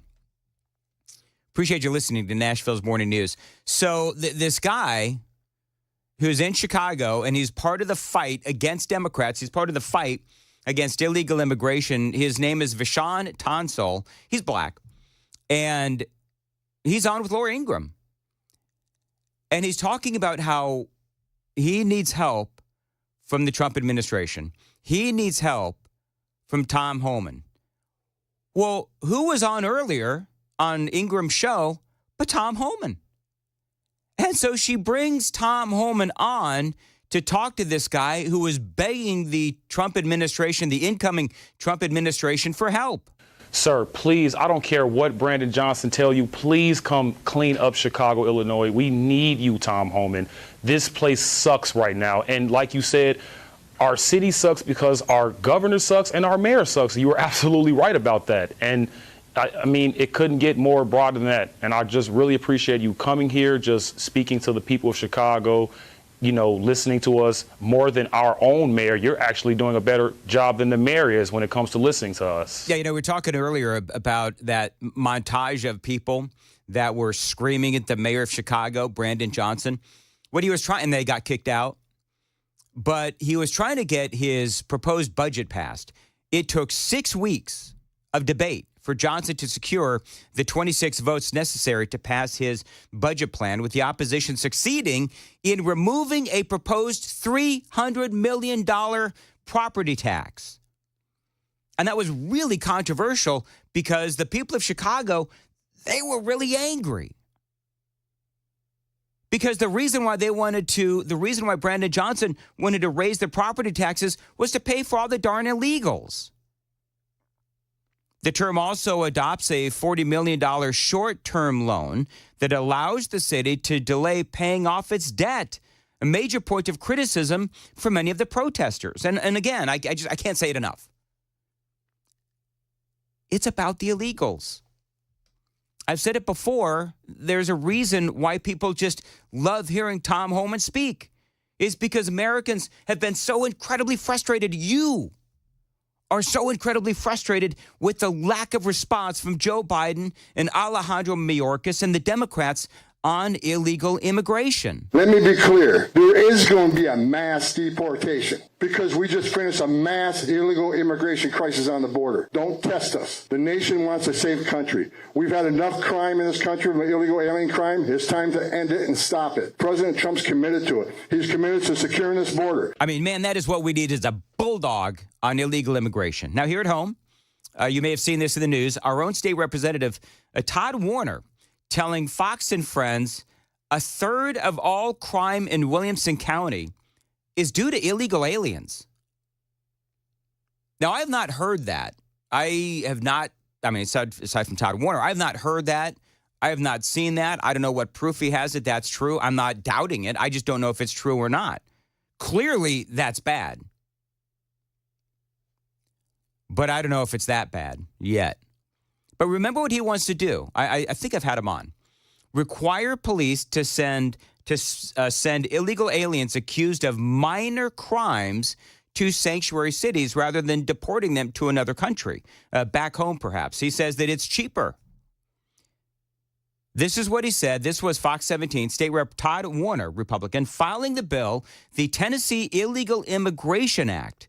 Ahead of the legislative session here in Tennessee, the proposal would also ensure that all law enforcement agencies report illegal migrants to federal immigration authorities. It seeks to make Tennessee safer. It seeks to make the federal government, hold their feet to the fire and enforce immigration laws. And it seeks the state to recoup some costs. Yeah. Under the bill, if ICE fails to show up in 48 hours to pick up illegal migrant who is detained, law enforcement would help send them to a sanctuary city. Warner said the arresting agency would be responsible for relocating the detained migrants. Now, I love how he wants to pay for this, right? We talked about this. Warner said this would be paid for by withholding money the Tennessee generates for the federal government through the gas tax. So we'll just withhold money from the gas tax. I actually love that. The lawmaker said he plans to add an amendment clarifying that the bill would only apply to illegal migrants charged with a minor offense. Violent criminals would still be subject to deportation. So minor offenses, you get arrested, you're going to be sent to a sanctuary city near us, and if it's a violent criminal, they are going to be deported. So illegal immigration, there always seems to be a lot working in the news, and this morning is no different. It is 6:51 on Nashville's Morning News on Super Talk 99.7 WTN. Joan Jones is coming up with the news at 7. By the way, big news again today. Big news on Joe Biden and trying to sell the remnants of the wall. That is coming up right before the news. But, Joan, what's coming up? Well, we've got some of the crazy details from that 1,500-page continuing resolution. Also, some pushback over a plan that would use eminent domain to take some homes that are situated right along I-24. We've got those stories coming up at 7 o'clock on Super Talk 99.7 WTN. Big news for my friends at DT McCall's. Dan Mandis here, friends. And if you've been thinking about buying a gun safe, but you've been putting it off, now is your time with my friends at DT McCall's. Right now, gun safes are sales tax free. Sales tax free at DT McCall's. Now, They are the largest Liberty Safe dealer here in the state of Tennessee. Free delivery and free setup are among the reasons. Now, other places are going to charge you $500 at least for delivery and setup in bigger models, $300 for smaller models.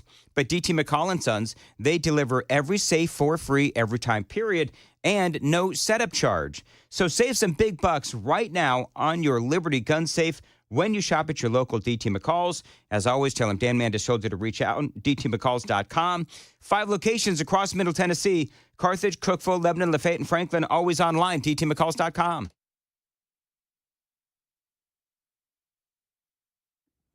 Hey everybody, Dan Mandis from Nashville's Morning News. The Wall Street Journal reported a while ago that people are feeling stress, anxiety, and depression because of this election. If that's you, talk to my guy, Dr. Christopher Van Shank.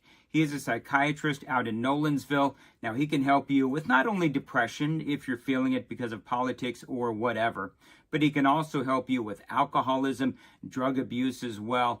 Go to his website, nolensvillepsychiatry.com. He's got a long list of conditions that he can help you with, either in person or at telehealth. Bottom line is, he wants to make it as easy as possible for you to get the help that you need. He can help your kids as well. Check him out online. Again, nolensvillepsychiatry.com. The number's below. Thanks for listening, and good luck.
.656, Nashville's Morning News on Super Talk 99.7 WTN, talking about illegal immigration real quick.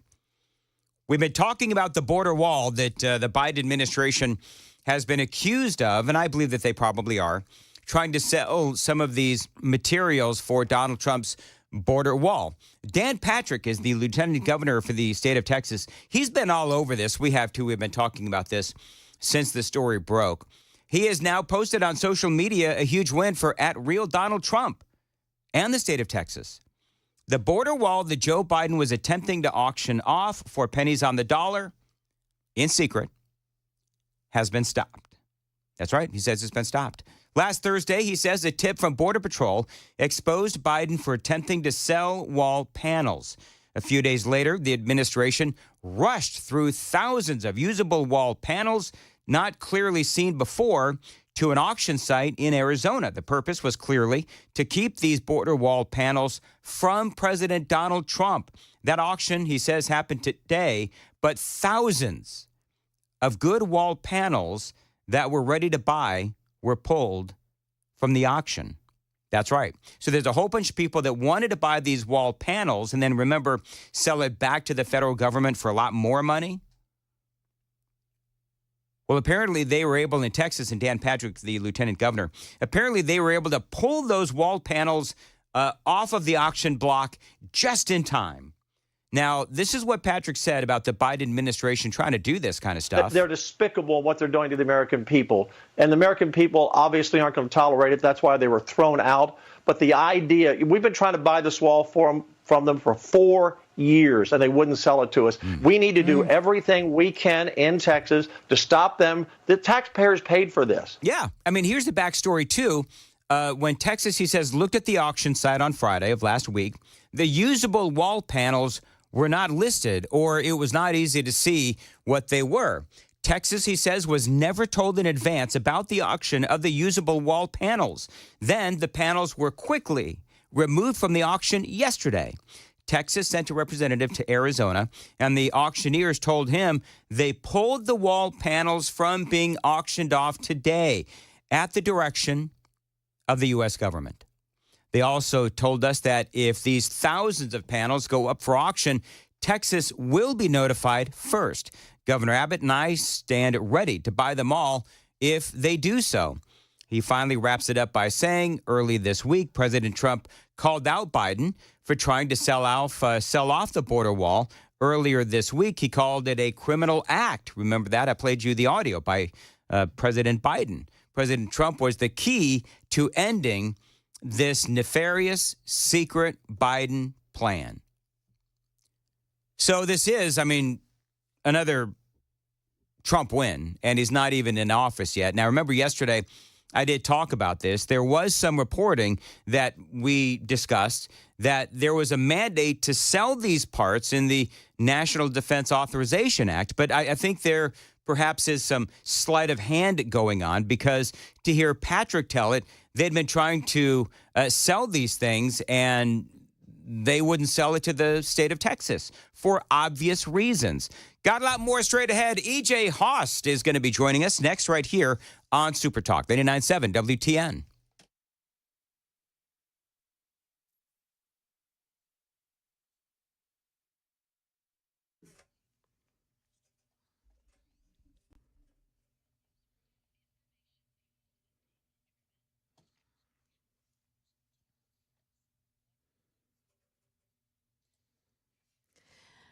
Good morning. It's 7 o'clock. I'm Joan Jones with your top stories. Well, he hasn't even been inaugurated yet, but President Trump's disapproval of a government funding bill was enough to see it tossed out, just as leaders on both sides were hoping to pass it. Congressman Andy Ogles telling Dan Mandis earlier that it was the right move. You know, this bill, for example, has $3 million to improve molasses testing. Yes. Okay, but that could wait and be part of an appropriations package. There's money in there for an NFL team to be moved back to Washington, D.C. There's a provision in there that cuts $1.5 trillion in pay for, so it adds to the deficit. So these are things that could have waited and gone through the regular budget process come January. So we're only talking a few weeks away. On Truth Social overnight, Trump writing that the package was ridiculous and extraordinarily expensive. Well, the suspected CEO killer will stand before a judge in Blair County, Pennsylvania this morning for his scheduled extradition hearing.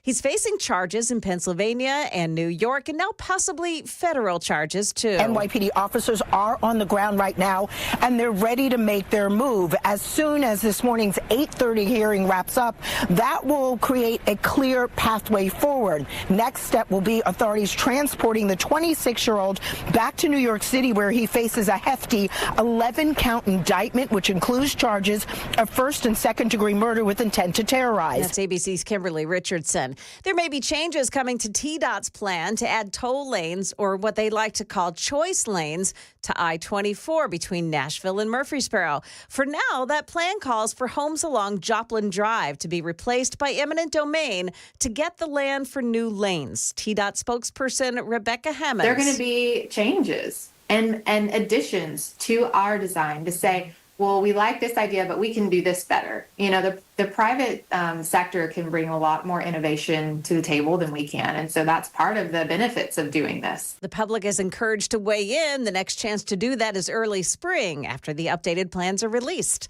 Highway 25 in Trousdale County has reopened to traffic after a crash involving a church bus full of kids and a tractor trailer hauling cattle closed it down during evening rush hour last night. Several people were taken to a nearby hospital, but Tennessee Highway Patrol says there were no serious injuries.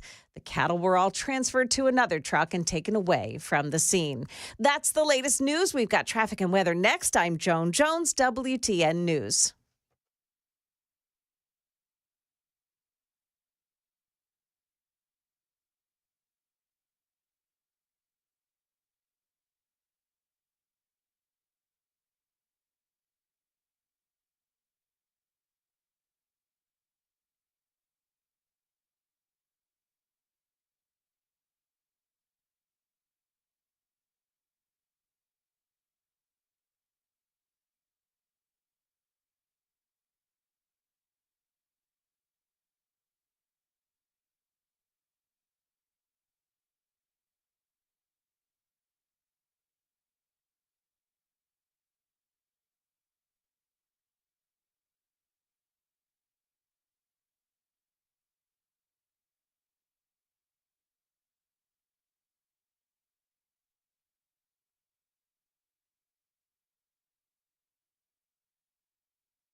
Well, it's an accident this morning in Donaldson, Lebanon Pike at Stewart's Ferry Pike. Also in Woodbine, East Thompson Lane at Briley Parkway, an accident.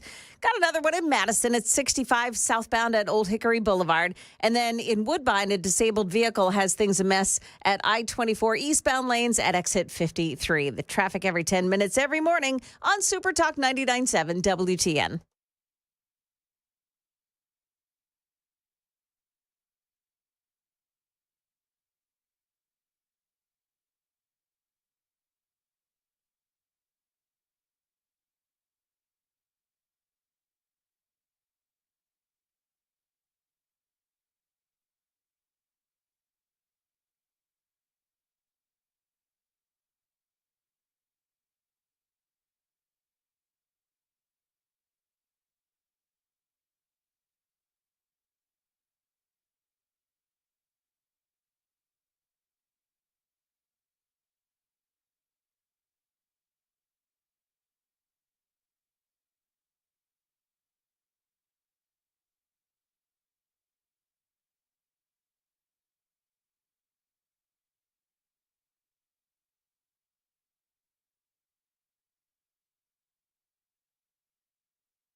.06 on Nashville's Morning News on Super Talk 99.7 WTN. Good morning to you, friends. Dan Mandis here along with Joan Jones. KGB, Jeff Malinoff, is producing today. Aaron Host, citizen journalist, is joining us. There is so much to talk about with EJ, and I'm always so glad to have her on. EJ, thank you very much for joining us. And EJ, I just called you a citizen journalist. Because I think that's, number one, a great way to describe you. But you have also have a great background in talk radio and journalism as well. And I appreciate having you on Nashville's Morning News. Let's talk a little bit about the continuing resolution. This is, I think, number one story today. But, there's a lot of number one stories today. So let's just dive right into it. Republicans and Elon Musk specifically torpedoed this piece of legislation. And I think, number one, it tells you the importance that social media is playing these days. That's number one. But number two, I think it shows you that Republicans, especially the conservative Republicans, they're on notice. They're being put on notice that you can't let this kind of a continuing resolution pass full of all of that pork. Yeah, I agree. I think the power of the people, the voice of the people has definitely amplified over the course of this discussion about the CR. Media is jumping, traditional media is jumping on board also. I would only caution this, though, because it does feel a little kind of Overton window-y, right? Like where they put together this CR, and whether it was Mike Johnson or Hakeem Jeffries or the rest of them all working together kind of in that deep state swamp, right? Mm-hmm. They put together the CR that they knew was going to cause a lot of strife. They knew it was going to cause a lot of uproar with all the silly things like, a stadium in DC and all. I mean, everybody's seen all the pork that's in this thing, right? And 1,500 pages, et cetera. Yes. So they knew that was going to happen. And now they can come back and say, well, we pared it down and we made it clean. We see this happen all the time where you propose this big thing, you make it sound like, we really, truly want all these things, but then you don't really expect to get them. And so I do just kind of caution, to think that Trump and the rest of the team didn't know that was probably part of the plan, given the fact that Mike Johnson the speaker is just in that inner circle, right? So I don't know if this is all optics or if it really truly is, what they thought it was with the CR. But either way, you're right that the voice of the people definitely stepped it up and got this thing squashed. So that's a good thing. But yes. I just want to caution everybody into thinking, this is kind of how these things go every single time. EJ Haas joining us. This is why I rarely cover these things, because it's, and I've said this forever, it's always the same thing. You've got the hysteria, the panic, the anger, the vitriol, the finger pointing. I said this earlier in the broadcast, and it's always the same thing, which is you get all of that, and you've got all of the palace drama and all that kind of stuff, and then ultimately, it may shut down for a little bit, it may not, but it's always kind of the same thing. And I think for Elon Musk to jump in, I thought that was hysterical. You also had Donald Trump and J.D. Vance also jumping in. I did think it was interesting that Trump is asking for a raising of the debt ceiling, and that surprised a lot of folks. And I think that what Trump wants to do is he wants to come in with some room to maneuver after January 20th, so that when he gets in with the new Congress and the new Senate, they do have some room to maneuver. But there was a lot of Republicans that were surprised by that. Yeah, I'm surprised by it also, only because I think with immediate cuts to, if we can actually accomplish immediate cuts to spending, I mean, just stop sending money to Ukraine. That'll help a whole lot, right? There's a lot we can do very quickly, but it does take, we got to remember, it's not a dictatorship. That he's not a king. He can't decide everything, by himself. There is Congress to consider. And unfortunately, we've got a good amount, as we've seen this week with the CR discussion, we've got a good amount of Republicans who are just as difficult to deal with, if not more, than the Democrats. And so I think it's probably, they're thinking long term. I just tend to think short term and say, we'll just cut a whole bunch of the spending right away. One of the things, and you mentioned Mike Johnson, Speaker Mike Johnson, and I had Andy Ogles on, Congressman Andy Ogles on earlier. And we're talking about the future of Speaker Mike Johnson, because we all remember what happened last year when Kevin McCarthy was the speaker. And that turned into, of course, as everyone knows, an absolute train wreck. And the reason why it turned into a train wreck was because nobody had any faith in Kevin McCarthy.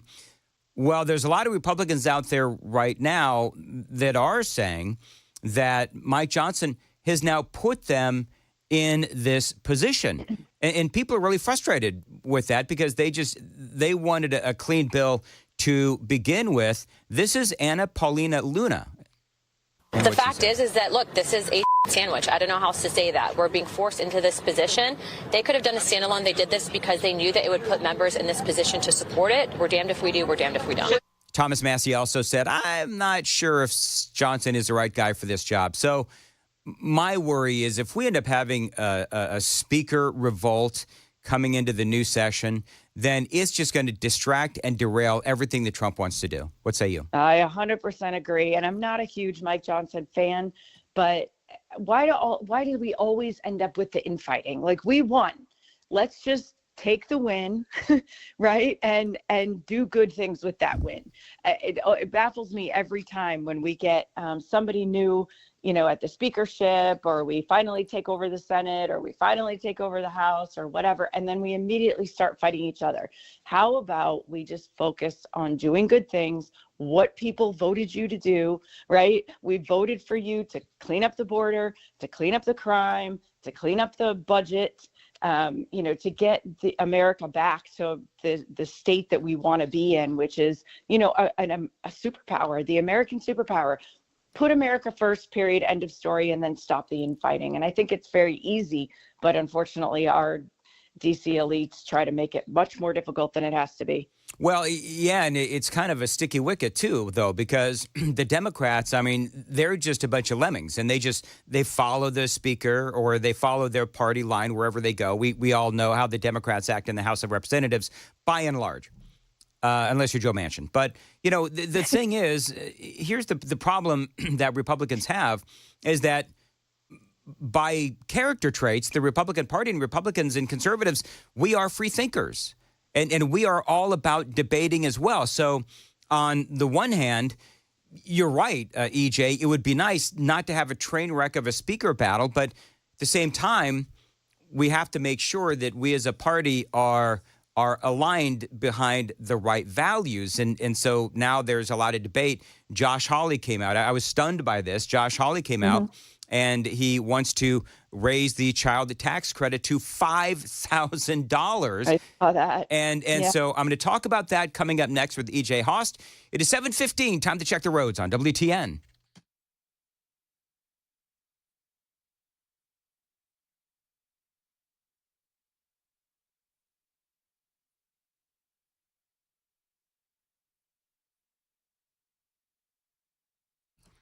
All right, very good. Thank you. High today of 47. No rain in the forecast. Thanks for listening to Nashville's Morning News.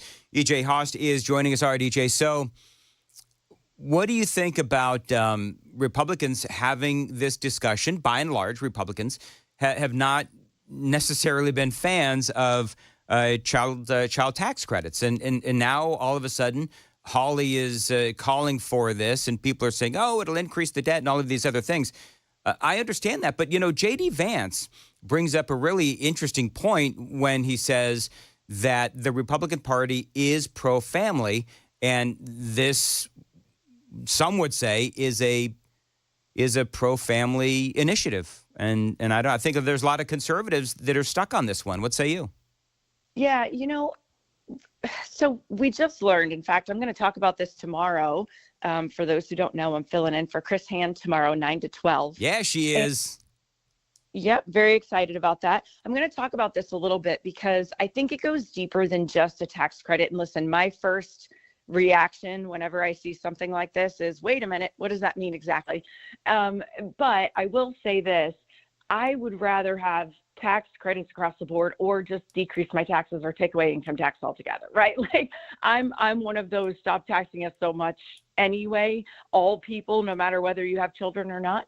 However, as it relates to this in particular, there is something to be said for increasing the population of native-born Americans, right? Like anyone who is born in America is an American, right? Yep. And so we need more people that are not immigrants. And that sounds kind of harsh, and I don't mean it to sound that way, but just in general, as a nation, if you look at it from a much bigger, like look at it globally and over the course of mankind, you have to keep reproducing. And right now we know that our population rates are decreasing, or fertility rates are decreasing. And so if this is an incentive to have young people produce more children, I kind of understand where Holly's going with that. In fact, there was a study out, the Institute for Family Studies basically said that total fertility rate by county is increasing in Republican counties. So Republicans are more likely to have babies right now than liberals are. And so, I think there's more nuance to this debate than just, hey, let's, give $5,000 to people when they have children. And I don't think it's all bad. I just think we have to dig into it and kind of find the root causes of it. And then also, how can we also decrease the taxes for the people who don't have children? Because they deserve it as well. Well, here's the deal. I mean, I had a couple kids, and I raised them up, and Mike, and I'm putting aside my my bonus kid Riker, but my point has always been, a lot of people are talking about this on the Super Text line as well, is older folks who they've already raised their kids and they didn't have perhaps the benefit of tax credits, child tax credits, or people that never had kids at all. And so you bring up an outstanding point, which is, all right, so what do you do for the people that don't have kids? Some people are also saying, by the way, well, this is a populist agenda and it's not truly conservative values. I agree with you, EJ. This is a conversation that I believe the Republicans need to have. I'm not automatically against anything. I'm always willing to look at things and let my mind be changed by changing factors, right? So I'm perfectly willing to have that conversation. Yeah, I think so. I think it makes sense to talk about these things. For those who don't have children or whatever, well, it didn't cost you as much to, live your life necessarily as those people who had multiple children. So it kind of washes itself out a little bit, but we also need children to grow up and become workers and producers and citizens of our society. And so I understand where they're saying there should be an incentive to have more children, right? Mm-hmm. I get that. I also think it's worth having a deeper conversation about the actual impact, though, on our tax system, on literally everyone who's a working American. Like, is it fair? Yep. Because if it's not across the board fair for everybody, you're going to run into resistance. And so, it's a conversation worth having. I'm not immediately opposed. But I do think that it's such a nuanced thing that it's not something we can just say, yep, do it, pass it. Well, and as long as everybody acknowledges that a lot of Republicans and conservatives got really angry when the Democrats would bring this to the table. If we're willing to change, by and large, our conservative stance, that's fine.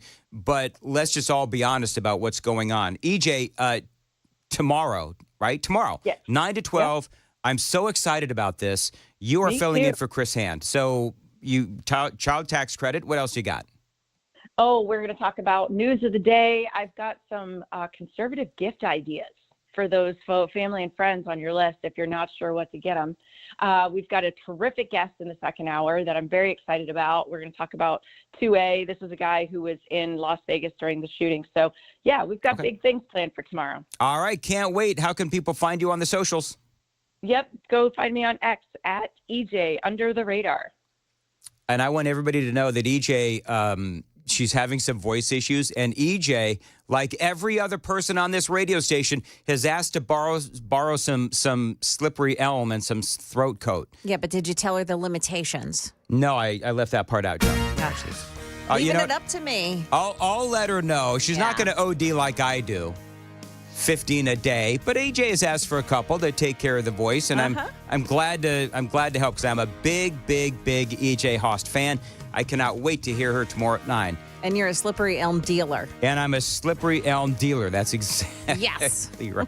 I am the hookup in the building, apparently. Yeah. All right. What's coming up in the news? Got a new twist in that Madison school shooting. There has been another arrest. Tell you about that coming up at 7:30 on Super Talk 99.7 WTN. Dan Mandis here for Brentwood Jewelry. Listen, Christmas is just days away. And with it, terrific deals from Brentwood Jewelry. They make Christmas shopping really easy. Now, think about your loved one opening up an incredible gift like a watch, earrings, or a ring at a price you can afford. Now, you can also get a personalized piece of jewelry that is unique as the person that you're giving it to. Now, listen, Brentwood Jewelry, you walk in, if you're starting to, guys, this happens. You're starting to sweat. You got 7 days left, whatever it is, and you need to get in some last-minute shopping. I highly recommend Brentwood Jewelry. Now, for ladies, if you're looking for that perfect gift for the guy in your life, they have a great selection of watches. They have an incredible selection of pre-owned Rolexes as well. So if you're looking for your better half, man, woman, mom, dad, kids, whatever, Brentwood Jewelry has a great selection of everything. Merry Christmas from our friends at Brentwood Jewelry. Shop in store or online, located at 7012 Church Street East in the heart of Brentwood. Online anytime, BrentwoodJewelry.com.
728, Nashville's Morning News on Super Talk, 89.7 WTN. Why do I feel like, Joan, I want to take some calls on this child tax credit thing? Yeah. Because everybody's got an opinion on this, and I think this is worth exploring. I think that she hit on something that I've seen in some of the text messages from people who are, texting in, that she hit on that same theme, that people like me and you, we've raised our kids, and so everybody's going to get a tax credit, but what about us? Now, nobody feels like they want to drain money out of the government, but surely we've done the same. Yeah. I mean, yeah. And is it a conservative value? Is it pro-family to give child tax credits? Yeah. Yeah, it does seem like this script has completely flipped, doesn't it? It has. And as I said, as long as we're all willing to admit that this is something that when the Democrats would call for this, then conservatives would say, oh, this is wealth, or I should say, conservatives would say, oh, this is, welfare, and this is subsidizing other people's kids. And as long as we're all willing to say, okay, our position has now changed. Yeah. And so I'm going to take calls on this. The phone number is 615-737-9986, 615-737-WWTN. Would love to hear your thoughts on Republicans. And I'm going to be honest with you. I'm sympathetic to this because my daughter is someone who is low income, and she has a baby, and she could really use a tax credit. So but I've always been against this kind of thing. So would love to know what you think. 615-737-9986. That is the phone number. Time to say hello to Joan Jones and have her do the news on WTN.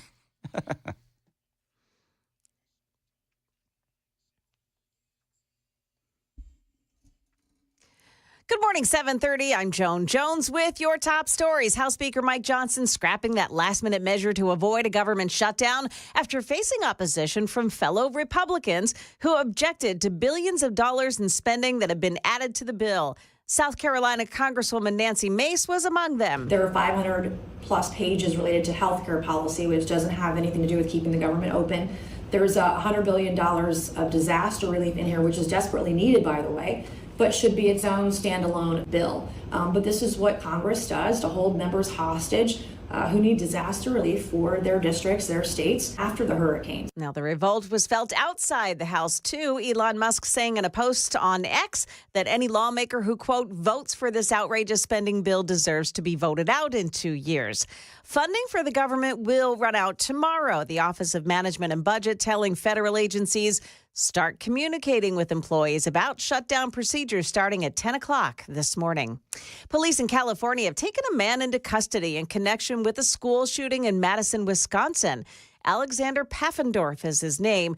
He's accused of coordinating a similar attack at a government building with that school shooter. Police have surrounded his home. He has now turned over any weapons and ammunition that was in his home. We'll have more on this as the story unfolds. Meantime, a custodian at J.W. Wiseman Elementary School in Sumner County is under arrest. He's been charged with sex crimes involving a student at that school. Charging documents say a parent notified a school resource officer that Tracy Lee Cruz gifted her daughter a cell phone. An investigation found that Cruz did so to get sexually explicit photos of that student. He's facing charges related to this incident and also for illegally possessing a narcotic. Market numbers brought to you by Beacon Capital Management online at beaconcm.com. We've got Dow futures up 331 right now. The NASDAQ futures gaining 168 and the S&P futures are plus 50 points. That's the latest news. Traffic and weather are next. I'm Joan Jones, WTN News. Thank you, Joan. 732 Nashville's Morning News on WTN. Spend time where it matters most this holiday season and sell your home fast with the guaranteed offer from Mark Spain Real Estate. Don't worry about showings and open houses or spending money on costly repairs. The guaranteed offer from Mark Spain Real Estate allows you to bypass the market, receive an all-cash offer, and close in as little as 21 days. Now, one of their clients, Tom, said, Mark Spain Real Estate sold my home quickly and for more money than we expected. The entire process was easy and stress-free. Tom says, I highly recommend Mark Spain Real Estate, and so do I, Dan Mandis. Yes, if you're looking for a hassle-free experience like Tom's that makes you the most money, my friends at Mark Spain Real Estate, they make selling your home simple. They've got over 12,500 five-star reviews. Mark Spain Real Estate knows what matters most.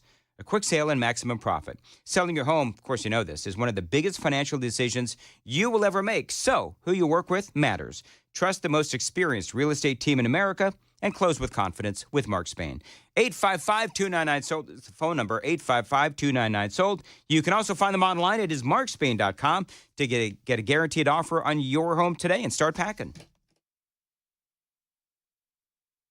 The guaranteed offer is the easiest way to sell your home. It's really simple. We bring you an all-cash offer. You close in as little as 21 days.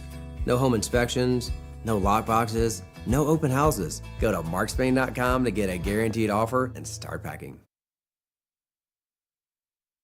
Hey, what's up, guys? It's Matt Murphy in the middle of downtown Franklin, Tennessee. We've talked so much about Savory Spice. I thought, why not show you the place? So let's go on in and see what's popping at Savory Spice. As I've always said, you will smell the spices even before you walk in. I can smell them right here in the doorway. Come on in and let's introduce you to the one and only Holly, who is the owner and proprietor of Savory Spice. Say hey, Holly. Hello, everyone. Now, enough about Holly. Let's talk about spice and easy products like the incredible taco soup, which, as I said, you put this in a crock pot, you put all the ingredients that it tells you to buy right there, you put the spices in, and it's so easy. So if you don't know what you're doing around the kitchen, it's a perfect way to find your way around the kitchen, as is the Mediterranean dill risotto. Now, for the holidays, pumpkin pie spice. What doesn't it have, Holly? Pumpkin. Doesn't have any pumpkin in it. That's a fun fact for all of you kids out there. Now, if you stop by Savory Spice, either in the Franklin location or at L&L Market, you can get yourself a sample of the dill dip, which is my absolute favorite. Just tell them Matt Murphy sent you to Savory Spice with purchase now. So come by Franklin or L&L Market in Nashville and come see Holly and the entire crew at Savory Spice.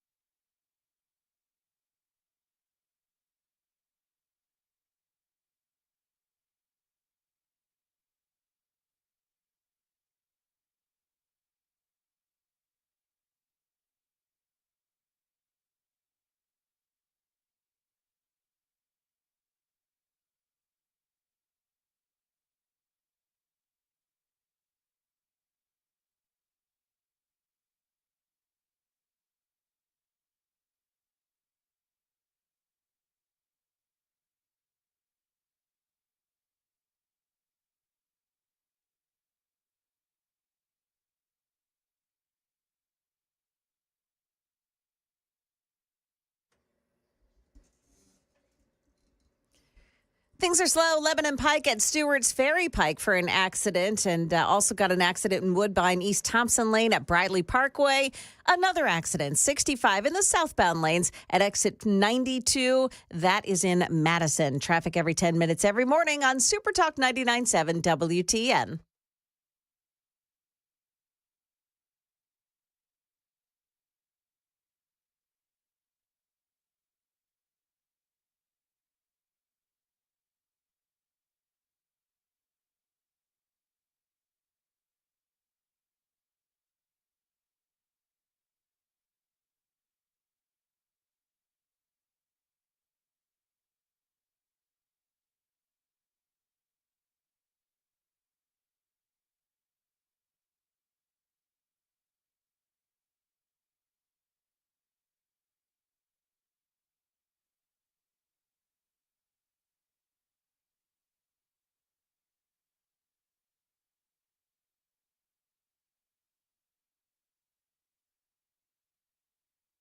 .737 Nashville's Morning News on Super Talk 99.7 WTN.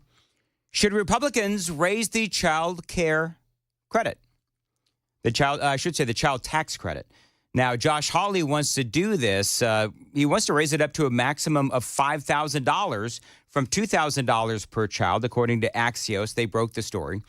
What he says to justify this, because everyone knows this is not exactly what you would call a conservative value, but conservative values apparently may be changing, because I think that Josh Hawley, he is a good conservative.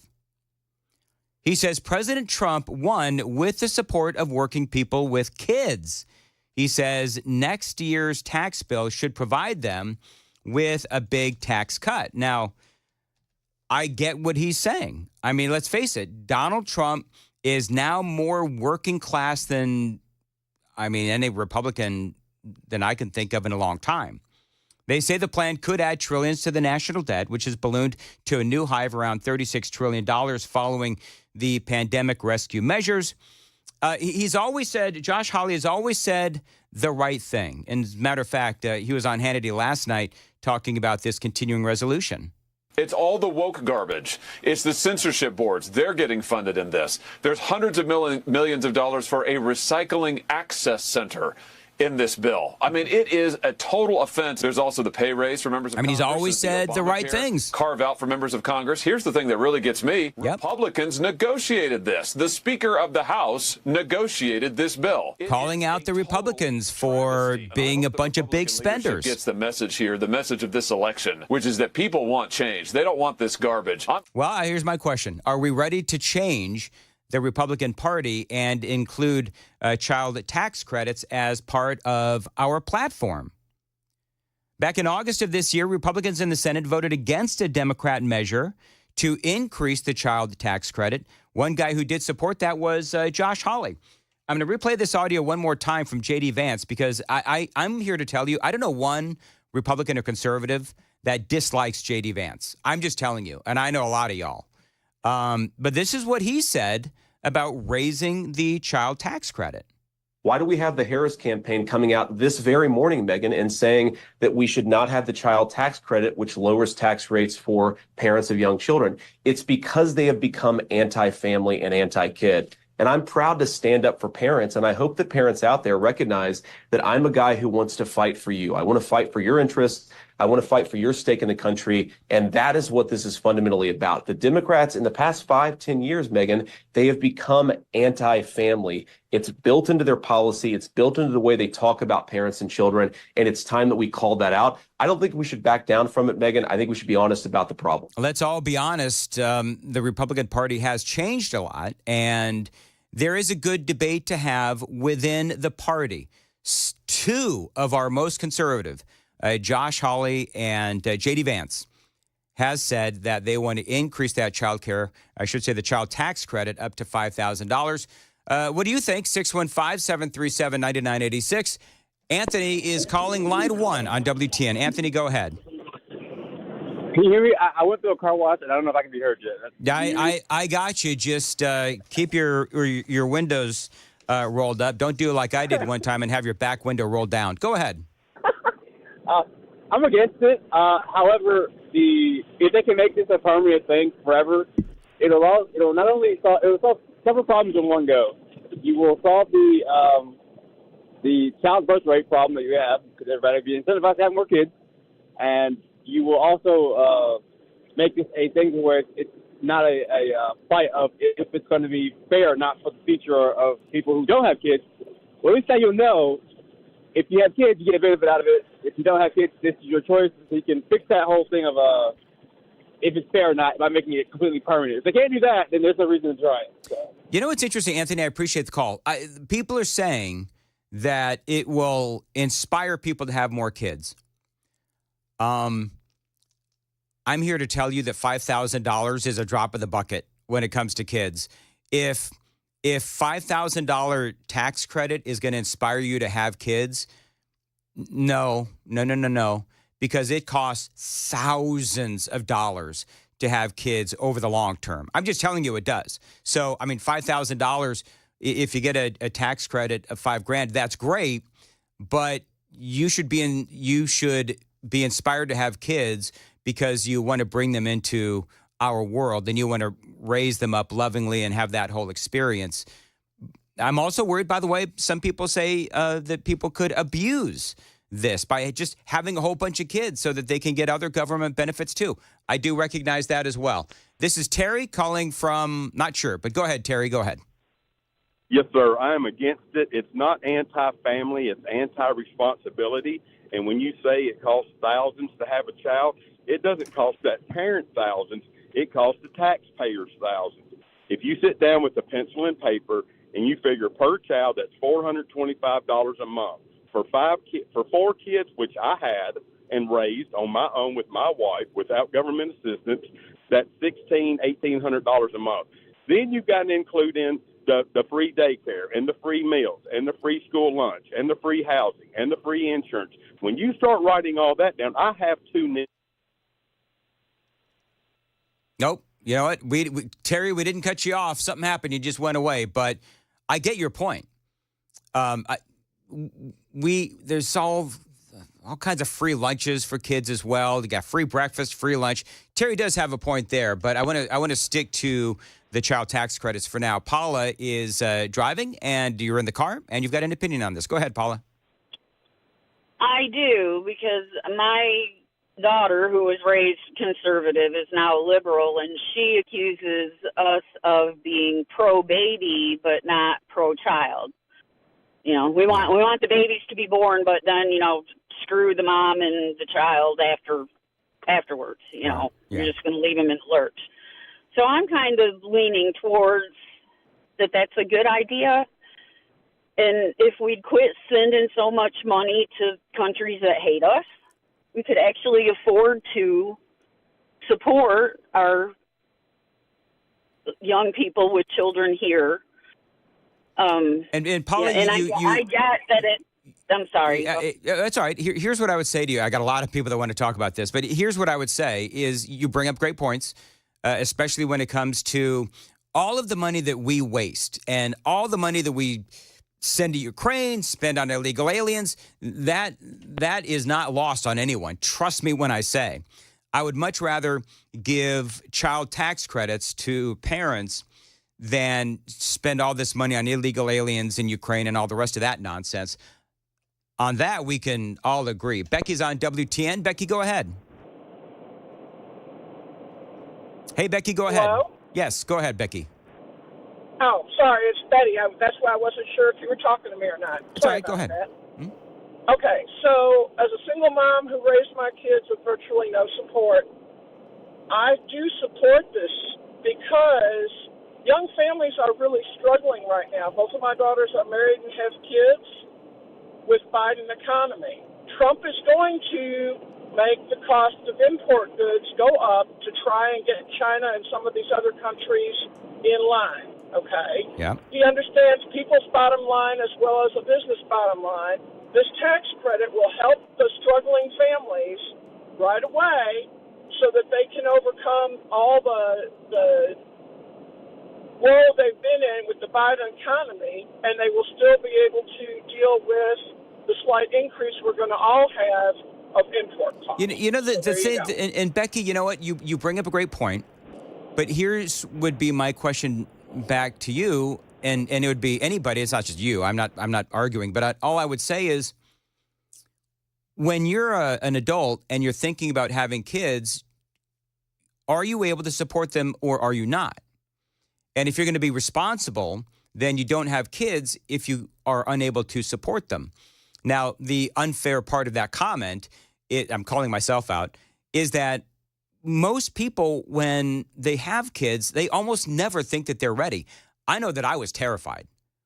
When my ex-wife and I, when we decided to have kids and we got off the birth control and all that stuff, we decided to have kids. We made a logical decision to have kids because we looked at our finances and it was going to be tight, but we decided that we could do it.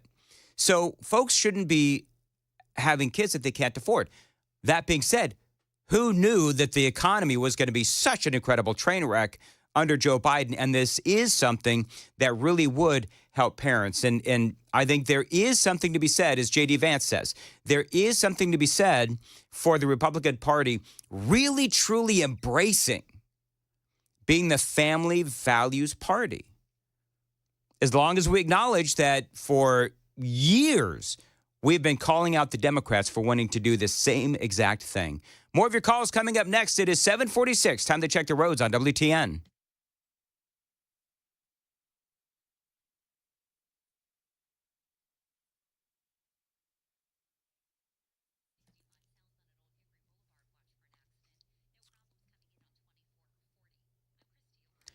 High today at 47. No rain in the forecast. Appreciate you listening to Nashville's Morning News, where Danny is on the line. Danny, what do you think? Child tax credit raised or not?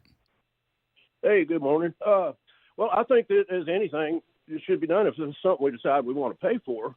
Then we need to look at our budget and say, okay, what can we afford to cut? You know, like in the one budget, they were paying for a gay nightclub somewhere and a LGBTQ nursing home somewhere. Right. And let's cut some of the funding somewhere else, you know, studying the mating habits of the tsetse fly or something. Let's cut that money and pay for this. And I can say that I know people can use help. Like, for example, I was happy married dad of one. While I was away on active duty, due to high crime rates, my wife was murdered back home. I instantly came from 2 income to 1 child and a single parent. And, you know, I didn't get the tax breaks. I had all the additional expenses of child care and stuff like that on one budget on 1 income instead of 2. And, yeah, I could have used the money, but, hey, I chose to have the kid. It was my expense. So instead of buying a new Corvette, I paid for my kid. Are they going to start giving me a program? Everybody wants to buy a new Corvette. I don't want a kid. I want a new Corvette. So give me $5,000 a year. Well, that Dan, type of thing. all right, Dan. Boy, you've had quite the journey, Danny, and I appreciate the call very much. And you've got some great insight. This is Bear calling on line 6 on WTN. Bear, what is that? Is that your nickname? It's my handle. I'm a trucker. Oh, got it. All right, Bear, go ahead. Yeah. Hey, we made it through Crashville, okay. I want to say to that last guy, thanks for your service. I lost my wife to cancer. It's not the same, but it's close at all. But, you know, anyway, I agree with it because as a millennial conservative, my generation of conservatism is really changing. And what we call entitlement programs, it's across the board an American thing. It's no longer left versus right. We can disagree and agree, but we do need the help. And as long as we're spending our money here and letting people have the break here in our country and not sending that overseas, right, it's all good with me. And I know plenty of conservative people that voted Republican that at one time or another have had an entitlement program. You know, it's no longer left versus right, and we need to accept that as a party. All right, Bear, thank you very much. I appreciate it. He's got a great point. This is Brian on WTN. Brian, go ahead. Hey, guys. I think that I've got a different perspective. Government it's not about emotion. It's about the least amount of government as possible. It's not about if it's not an emotional issue. We got to take the emotions out, step back. Like running a business, I don't make emotional decisions. I look at the numbers and I look at the cost. And government is supposed to take care of the roads, the police, just fundamental things of society. It's not its role to do these things. So it's not an emotional issue. I know people are having challenges. That's obvious. But that's not the role of government. Maybe you need help from a church. Maybe you need it from your family or a community. Well, and I see where you're going. And as much as I hate taxation, that's part of what the government does. And so if we're all paying taxes, what the government is doing is they're saying, as part of their role in taxing Americans, is, okay, but if you have kids, you get this tax credit. Now, I don't believe that this is an emotional thing that the government is trying to do. You could call it social engineering, because what some folks say, including A.J. Host, is, you know, we need to encourage people to have more kids that are, you know, American born. And so that could be part of the conversation as well. But I don't necessarily know if I would call it this something that the Republicans are doing that is emotional, as much as trying to encourage people to have kids and help parents. And I think that, again, I'm going to just keep going back. As long as we all agree that for years and years and years, the Republican platform, by and large, has been against this. And if now as a party platform, we are now for child tax credits, then that's a conversation Republicans and conservatives have to make. Travis is in the borough on WTN. Travis, go ahead. Thank you. My concern is that I think we're looking at the wrong part of the child tax credit. Okay. In that you get the full credit up until when your child turns 17. And then beyond that, it drops dramatically. We acknowledge through insurance, a kid can stay on their parents' insurance till they're 26. And more children are staying home. But 17, as a drop-off point for that full credit, kids get, a lot of kids are still living in their homes all the way to 26 now, then they're definitely in their home 17, 18, 19, 20. So you think if we're going to throw it down at Travis, if I may, real quickly. So if you think we need to, if we end up raising the child tax credit, raise it to $5,000 like Holly and JD Vance want, and raise up the age so that we do it up to the age of 26? I'm not saying necessarily 26, but I think you need to raise the age. And whether you raise the price or not, or the amount of it is not, I mean, that's up for debate. But I think at a bare minimum, since we raised insurance all the way to 26, I don't know what you raise it to, but I think you definitely raise it beyond 17. All right, Travis, thank you very much. Peter, I got 30 seconds, and that's all I got because I'm running way late. But Peter, what do you got? Go ahead. Dan, I want to agree with you that this isn't a normal part of the conservative platform here, and it is kind of a shift. But maybe we need to admit that we've had the wool pulled over our eyes, or we've been tricked into believing that investing into foreign countries is the way to go. But what I see here is investing in the children of America and the families of America is what we need to be doing. Let's keep the money here. Let's incentivize population growth, and let's help the families of America raise their children. How about that? All right, Peter. Great job. Thank you very much out in Mount Juliet. Real quick, Joan Jones has the news at 8. Joan, what's coming up? Got a new twist in the Madison school shooting, and Amazon workers go on strike. Those stories at 8 o'clock on Super Talk 99.7 WTN.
Hey, Joan. Yo. I'm such a dunderhead. Oh, don't say that about yourself. What is a dunderhead? I didn't say that about me. My wife just did. Oh. During the I agree. Of course you do. My friends at Busy Bee, of course, I get the yearly maintenance because I'm a Beehive member. This is not a commercial. So I, of course, go to schedule it, and I forgot to tell my wife. So she, of course, is getting ready for a big, important conference call, and here comes Busy Bee. So You're a dunderhead. I'm a dunderhead. Yeah. I'm going to be not in the doghouse. I'm going to be in the dunderhead house. Yeah. Later on. Gets cold out there. It sure does. I've got that big, heavy parka that I wear every time I'm in this kind of situation. That's why you have it. So, Malinoff, let this be a lesson to you, youngling, when you end up getting married. Always tell your wife when you make these kinds of plans, or better yet, just let her do all the work. I still need to know what a dunderhead is. That's a new phrase for me. Look through the glass, man. I'm right here. I resemble that remark. I'm just kidding. All right. Robbie Starbuck is coming up next. No. Robbie has notched another victim, if you will. Another major corporation has fallen as Robbie goes DEI hunting. We'll talk with Robbie coming up next right here on Super Talk 99.7 WTN.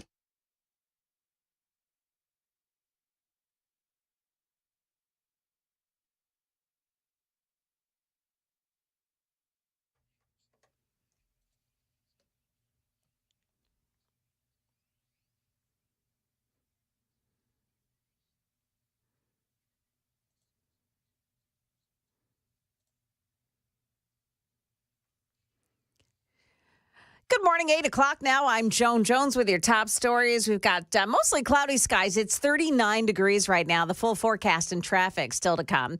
There's been another arrest after a 15-year-old girl killed 2 people at her Christian high school in Madison, Wisconsin. Now, a 20-year-old California man was detained for allegedly planning a mass shooting of his own in coordination with that school shooter. Police say Alexander Pfaffendorf exchanged messages with the school shooter. Here's NBC reporter Shaquille Brewster. According to a gun violence restraining order issued by a judge, 20-year-old Alexander Pfaffendorf of Carlsbad, California, had been communicating with the teen and is suspected of plotting a mass shooting with Ruppnow.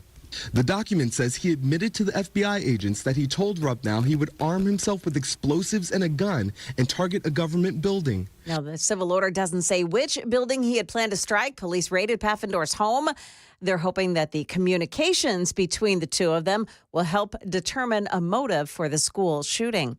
Amazon workers have now stepped off their job and onto the picket line at 2 New York City fulfillment centers. It started a little more than an hour ago right here in New York. And according to the Teamsters Union, it will also include about 10,000 Amazon workers at facilities all across the country: Skokie, Illinois, Atlanta, San Francisco, and Southern California. The big question for consumers right now with this action coming less than a week before Christmas and Hanukkah: will there be any delays in shipping gifts purchased on Amazon? At this point, organizers have not said how long the strike is expected to last. That's ABC Chief Business and Economic Correspondent Rebecca Jarvis. She tells us more strike locations will be coming throughout the day.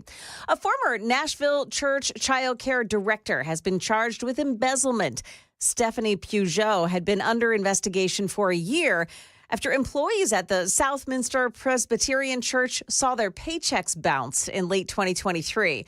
Investigators found that Peugeot was also in charge of overseeing payroll and finances at that church. She now stands with charged of taking more than $200,000. She's free on bond today. Part of Nashville's capital spending plan, approved by council this week, provides $1 million to improve safety along downtown Nashville's riverfront. That money will go to improve lighting and fencing along the riverfront in the same area where Riley Strain died earlier this year after falling into the water after a night of drinking downtown. That's the latest news. We've got traffic and weather ahead. WTN News.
Okay, got an accident involving an overturned vehicle in Jolton. It's on the 24 eastbound lanes at New Hope Road, and that may be being pushed over to the shoulder at this point. Got an accident in Donaldson. This is Lebanon Pike at Stewart's Ferry Pike, and then one in Nashville, East Nashville as well. This is Ellington Parkway near Douglas Avenue. Traffic every 10 minutes every morning on Super Talk 99.7 WTN.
.806 on Nashville's Morning News on Super Talk 99.7 WTN. Good morning to your friends. Welcome on in. And I want to get right to Robbie Starbuck, one of my favorites in Middle Tennessee. Robbie, always great to have you on. I don't feel like I need to do the big, long intro every single time. I think right now you are most known as a DEI slayer, and you've been going around and, I mean, one company after another, after another, after another.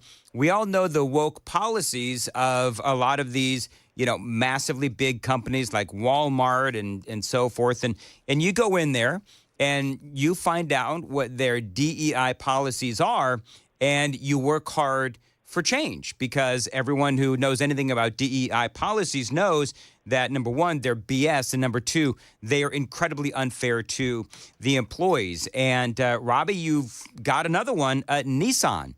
And so let's talk a little bit about how this all came about. This is a very big deal, especially to Tennessee, because as most folks know, they're a big employer here in the state of Tennessee. So number one, Robbie, good morning. And number two, let's talk about how you got started with Nissan. Good morning. You were exactly right. You hit the nail on the head when you talked about them being a big employer in Tennessee. That's why we moved them up the list, actually. It's one of our only metrics that maybe the outside world, outside of Tennessee, won't understand. But when a company is a big employer here, it's extra important to me that we get them fixed up, because I just want our state to be an example of sanity for the rest of the company, or for the rest of the country, rather. And, you know, I think we effectively did that here, because Nissan wasn't as far gone as some of the other companies we've changed on a national or global scale, but they had a lot of problems. You know, they're still subscribing to this crazy HRC, CEI scoring system that pushes a lot of the, you know, transgender agenda and things along those lines into the workplace.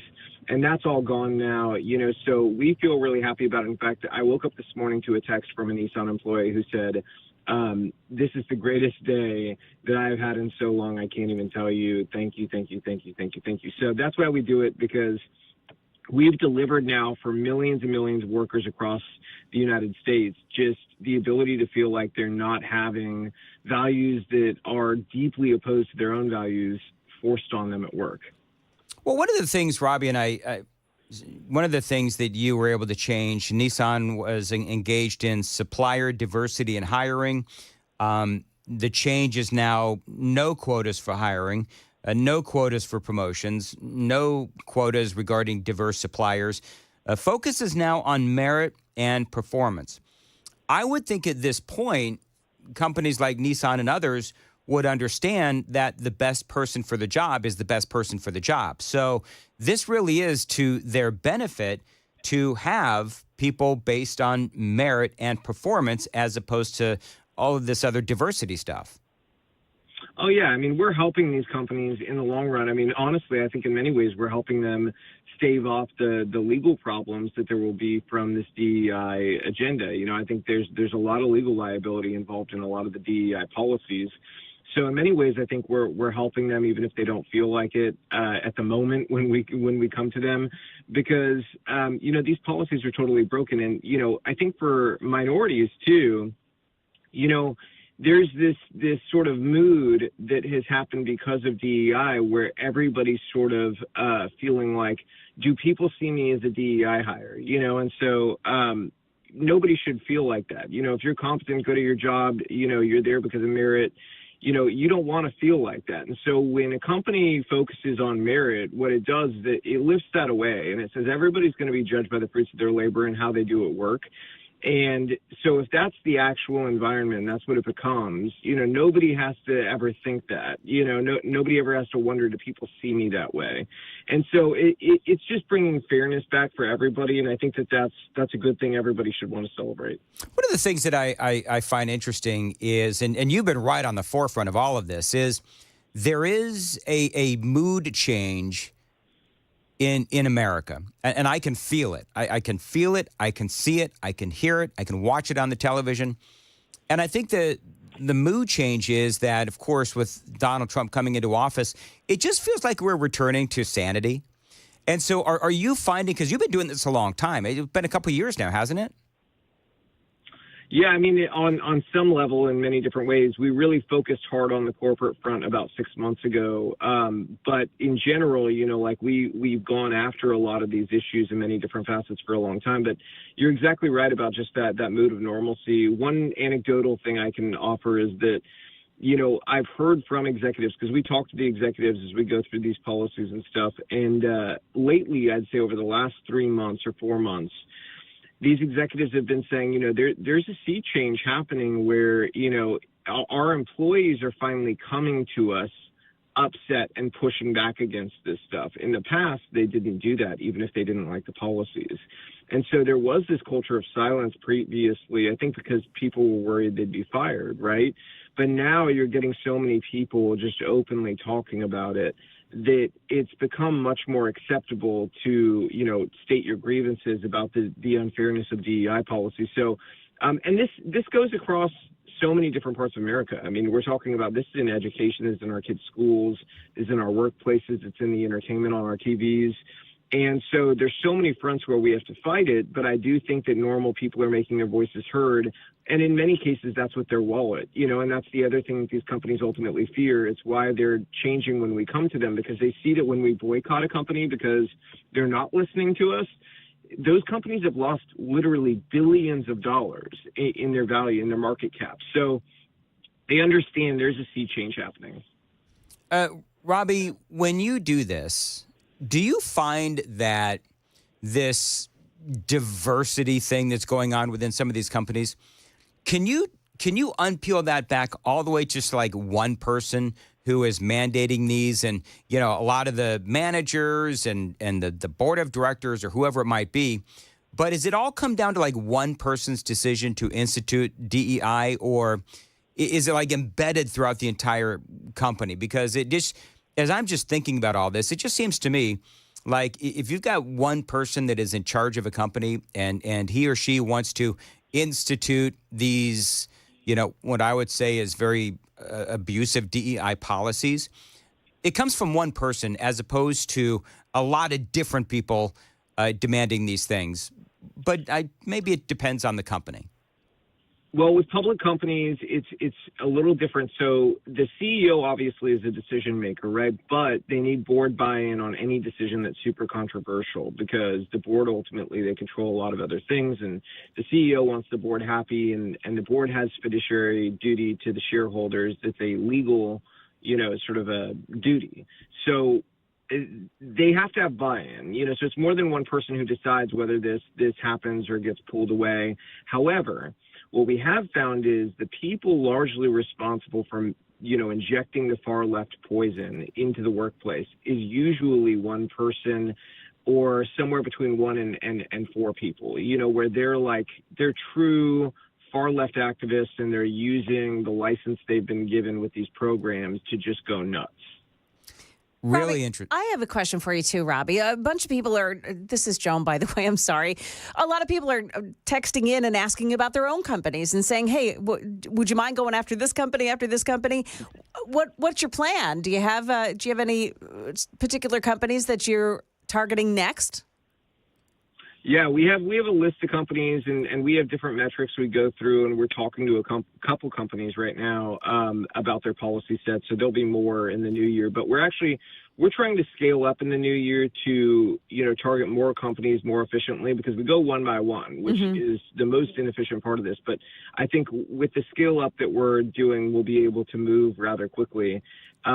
People who want to have us take a look at their workplace, if they go to robbiestarbuck.com/DEI, there's a tip line there for people to submit evidence or, whatever it is, whatever their story is. And we take a look at it. And when it's time, we typically get back to the people when we're working on the story. So we log it all. We go through all the info. And then when it's time, we'll contact them back. I'd be willing to bet, Robbie, that it's a lot easier now to get these companies to change than it was before, because it's like, oh, it's this guy, Robbie Starbuck. Is it the more notoriety and the more successes that you've had, are you finding it easier now to penetrate, get to the decision makers, and force change? Oh, yeah, no question. I mean, you even have the legacy media admitting that, we've got an unstoppable movement here. New York Times said that I'm the most feared man in corporate America right now. So That's a nice Their designation. front page story.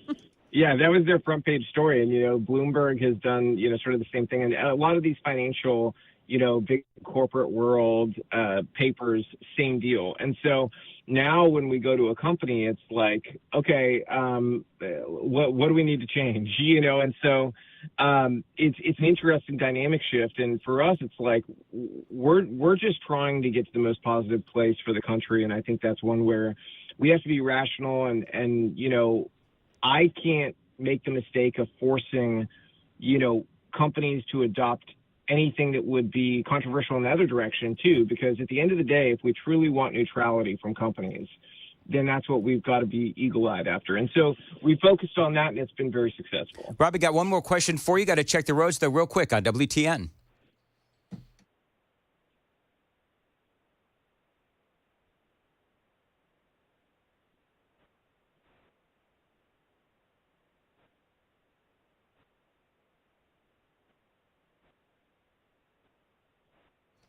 (8:17) on Nashville's Morning News today. High of 47 and no rain. Appreciate you listening to Nashville's Morning News. Robbie Starbuck is joining us. Robbie, you've got like a bazillion kids, right? I have four. To me, that's a bazillion. So, Josh, we've been talking about this morning, where Josh Hawley, good conservative, J.D. Vance as well, has also advocated for raising the child tax credit up to $5,000. Now, a lot of Republicans and conservatives hyperventilating over this. Others are saying and making the argument that if the Republican Party, the conservatives, are pro-family, then this makes sense. And so I'm just kind of curious to where you might stand, a conservative that I very much respect. What do you think about this? I think I'm going to surprise you here because I supported it for a number of different reasons. Here's the first thing we have to look at. So I'm very eagle-eyed on government waste, and I've made that very apparent. There's a lot of areas where we can cut just absolutely tremendous amounts of money. I mean, trillions of dollars in waste over the course of the upcoming years. Now, where is one place where we don't need to nickel and dime? I think that's promoting the right values and family and stability in our country. And here's the secondary aspect to this that a lot of people don't realize. We're facing a serious population collapse problem. The reason they're doing this isn't to get cute. It's to encourage people to continue to have families, have children, because we're not meeting the replacement rate of our dead. So too many people are dying and we're not having enough babies to replace them in the future. And that poses many different risks. So you've seen maybe Elon Musk talk about this and some other people, and it's because it's a very serious problem. In fact, if you go back and look at the collapse of the Roman Empire, it actually really stems from the population collapse. You went from a society that was the first one to have 1 million to one that when it collapsed had about 30,000 people left. And it was largely born from the fact that when you have an abundant society, oftentimes it leads to, a lot of really selfish behaviors and hedonistic behaviors. And ultimately that leads to people not wanting to have kids because they prefer the status and the money and, whatever it may be over, sort of the duty of being a parent. And so I think that and they did it too late. So the Roman Empire tried exactly what we're talking about, but they tried it after the population had collapsed, essentially. So what we're trying to do is stem this off before that happens, because it's a very important thing. And so here's what happens if you don't do this. If you don't fix the population problem and you don't fix the birth rate, you end up a country that has to import massive amounts of labor from third world countries. Yep. And so, you've got this problem over in Asia too, where right now it's a full bore crisis, and they are going to have to do that, and it's going to totally fundamentally alter the course of their country and their culture and everything else. So if we want to have American culture, we want to have our country's culture intact, we have to stem off this problem. And so I'm not only okay with it, I fully support it. It's one of the few places where it's money well spent. Yeah. And Robbie, actually, to be perfectly candid, that does not surprise me. Your opinion does not surprise me. I think it's a great one. I think it makes a lot of sense. And I think that this is a great debate for conservatives and Republicans to have. And I, for one, am here for it, and I welcome it, and appreciate you joining us here on Super Talk 99.7 at WTN. Always good to check in with Robbie Starbuck. It is 8:21 on Nashville's Morning News on Super Talk 99.7. Joan Jones is here with the news. Joan, what's coming up? Well, it may be the happiest time of the year, but it looks like you may not be getting your packages, at least some of them anyway. And there are more worker disruptions to tell you about, too. Those stories coming up at 8:30 on Super Talk 99.7 WTN. Vicky Joan at 8:21. Dan Mandis here. Listen, Christmas is just days away, friends. If you need some last-minute gifts and you're out of ideas, I've got a great one. How about a gift card from the Glock store?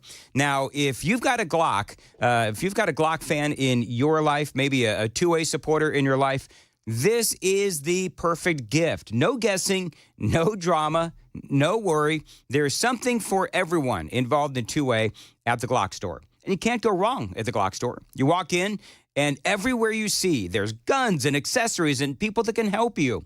Now, what's annoying when you go to those big box stores that sell a few guns is that they're not really experts in what they're selling. They may have been working with Pet Supply this morning. Then they've got the guy filling in firearms that afternoon. So come on in, get a gift card of any amount you choose from the Glock store. These gift cards can be used for anything, including, by the way, my favorite aspect of the Glock store, range sessions in these totally unique and secure Shoot 270 shooting rooms, and get a tour while you're at it. So give the perfect gift to this Christmas, a Glock store gift card. The Glock store, minutes from the airport and worth the drive from anywhere.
827 Nashville's Morning News on Super Talk 99.7 WTN. You know, Joan, this day has flown by. And, it really has. I want to revisit this Tucker Carlson thing. We talked about this earlier. This like in the 5 and the 6. Yeah. Where he said something that a lot of people are baffled by. And I asked folks to chime in if they've seen this going on in Middle Tennessee. Mm-hmm. This is Tucker Carlson. So if you go to any construction site in the United, big construction site, they're building a data center or a mall. I know this because I know a guy who in the business who just told me this. Anyone in the United States, there will be child prostitutes there from Latin America brought in by the cartels for the guys on the cruise.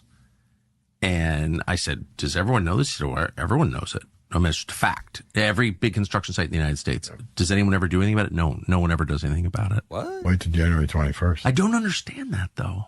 No, if look, everyone in the building trades knows that, how can law enforcement ignore it? So he was talking to Tom Homan, and there are a lot of people that are like, what? Like, nobody knew this. And so we've got a lot of construction sites here in Middle Tennessee. And so I threw out the question earlier, all right, so you construction workers, and I know that there's a lot of you out there, have you heard? I mean, Tucker Carlson says everybody knows. And so, I mean, I didn't know. Joan didn't know. KGB didn't know. But I asked the question. So when people texted in, Jeff, what did they say? So 1530 said, guys, I love Tucker, but I've been in the construction industry for over 40 years and have been in large projects in 23 states, including Alaska and Hawaii. I have never seen anything of the sort of what Tucker said. We got a big stadium being built here. We have the Amazon warehouse being built here. By the way, Tom Homan, it's not like he denied this is going on. I mean, but he didn't confirm it either. Of the over 300,000 this government lost track of, I guarantee you, as I sit here today, we'll find many in forced labor. We'll find many in forced sex trafficking. That's a sad thing. We're going to find them. So that's why President Trump's saying, seriously, we got to save these women and children that are put in this position. The immigration consequences will still come, but first we got to save and get these kids. As far as the kids, over 300,000, we got to save these kids. Yeah, and he's obviously right. We don't. I mean, I don't know. We had a lot of response earlier, and I don't know, did we have one person? I think we had one that said, like, there's some stuff with illegal immigrants in that situation of, like, just kids working. Right. But nothing of what I've seen, at least. I'll look. I'm doing one more scrub Yeah, look. and folks, if you have seen this going on, here's my deal, and I love Tucker Carlson. But if you're going to throw that out, bring receipts. Yeah. You can't just say it's a fact. That's a huge accusation. Yeah, and listen, it could be true. We don't know. But it also could be false. And so we'll find out. And here's the deal.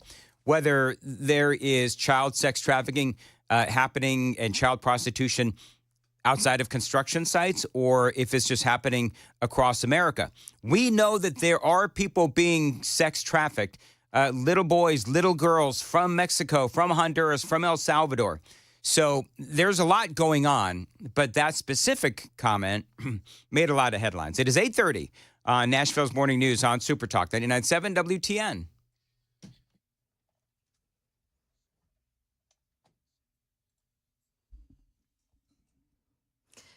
Good morning. It's now 8:31, and it's 39 degrees here. And we will check out your forecast in just a moment. Want to let you know, too, that in Joelton, 24 eastbound lanes at New Hope Road, it's an overturned vehicle, and that's causing a lot of delays this morning. Just be advised before you head out the door. In the news, Donald Trump has not been sworn in yet, but already he's taking control, kicking the government spending bill to the curb and putting the House Speaker back to work on a new one with a shutdown looming. Speaker Mike Johnson is back at square one after Elon Musk and President-elect Donald Trump torpedoed a bill to keep the government up and running. There is no new agreement right now. Overnight, the speaker seen leaving the Capitol after meeting with Vice President-elect J.D. Vance. I'm not going to say anything else more about it tonight because we're in the middle of these negotiations. Trump now telling Republicans to get smart and tough without telling them exactly what he wants them to do next, criticizing the bipartisan bill for including too much spending. That's ABC's Mary Bruce reporting. It may be the happiest time of year, but Amazon employees are not so happy with the company, and they've gone on strike. It's the Teamsters who announced the strike at 7 Amazon facilities, including this one in New York. But Amazon says the Teamsters do not represent any Amazon employees. President of the Teamsters, Sean O'Brien, said the union gave Amazon a clear deadline to talk, and the retailer ignored it. Amazon says these strikes are not expected to interrupt holiday business. Brian Clark, ABC News. Also, some worker disruption spreading to Starbucks. The union, representing more than 10,000 baristas, has authorized a strike there as well. Now, workers say they want more pay and better schedules. Not clear when those workers would actually hit the picket lines. Stocks are open and trading now, and looks like the Dow Jones Industrials have begun the day higher. They're up 415 points. We've got the NASDAQ gaining 182, and the S&P 500 index is plus 53 points. That's the latest news, traffic, and weather next. I'm Joan Jones, WTN News. Look at Joan 833, Nashville's Morning News. Friends, if you have a piece of property, maybe some land that you don't know what to do with, think about a pole barn from my friends at Stoltz Co. They are the premier pole barn builders here in the state of Tennessee. Now, I know that putting up a pole barn from Stoltz Co. could increase the value of your land big time. You can use it as a garage, an event space, an equestrian building, or you can just live in it. The thing is, pole barns from Stoltz Co., they are flexible and built really well. Now, you could also plan ahead and build your retirement home. A lot of folks in the city use these barn dominiums. You know, this is a pole barn that you can live in, a barn dominium. And you can use them as a getaway country home if you live in the city. So call Stoltz Co. Tell them Dan told you to reach out.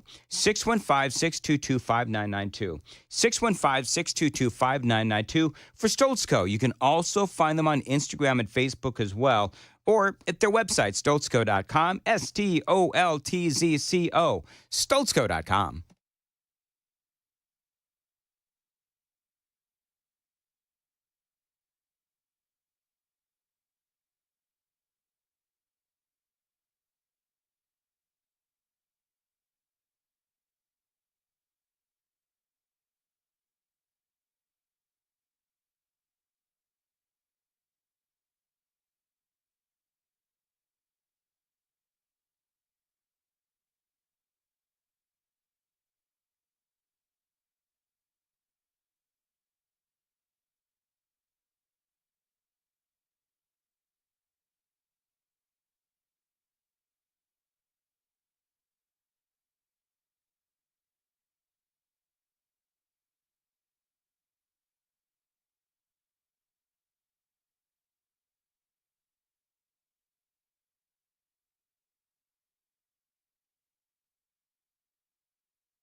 Hey, 24 westbound lanes as you just get past the Old Hickory exit.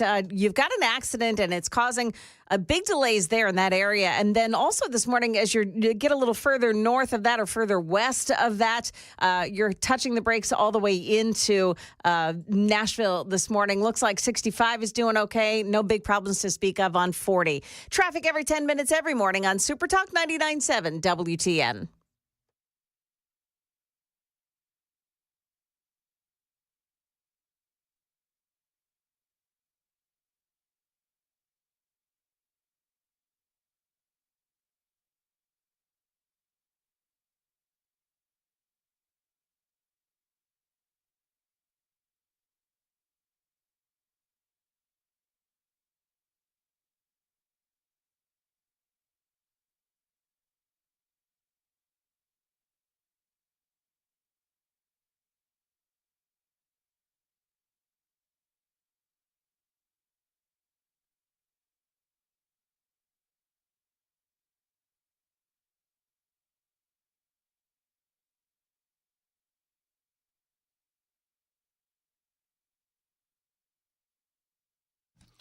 .838 on Nashville's Morning News on Super Talk 99.7 WTN. Welcome on in. I'm Dan. KGB is here. Hello, KGB. Hello. Joan is here. Hello, Joan. Hello. And Chris Hand is from the melting pot of Phoenix, Arizona. Hello, What's Chris. up, How are guys? you? How's everybody doing? We're fine. I guess You're fine. I thought that melting pot joke was funny yesterday. Apparently not so much today either. That's fine. It's a delicious restaurant. It should not be compared to Arizona. It was pretty good yesterday. Thank you, Chris. I appreciate that. By the way, are you in your hotel room? I am in my hotel room. I was watching Chris on TV yesterday and on the Super Text TV thing. And there you are. It's like they didn't set you up in like an office building or where all the important people are. Chris has to be apparently 3 feet from his bathroom at all times. You should have. I mean, if you saw the convention center yesterday, you wouldn't have wanted me in there. I mean, they're building all these sets. They're building like these big sets for the Daily Wire and big sets for Real America's Voice, and it sounds like a construction site indoors. Now, did it cost $100,000 like that Kamala Harris podcast set? I don't know if it cost $100,000, but there was definitely some money spent. All right, so we were throwing around, and I would love to get your opinion on this. And maybe you heard when we were going into this segment. Tucker Carlson said something that got a lot of people's attention. I know that you've probably heard this, where Tucker is saying that there's some pretty bad stuff going on construction sites, and somebody said that Tucker was just reporting what somebody else said, which I guess is fair, but this is what he says. KGB, need some audio, man. You got it. I'm gonna get like a You have the audio. No, you've got to pot it up on your board. It is potted up. Play. So if you go to any construction site in the big construction site, they're building a data center or a mall.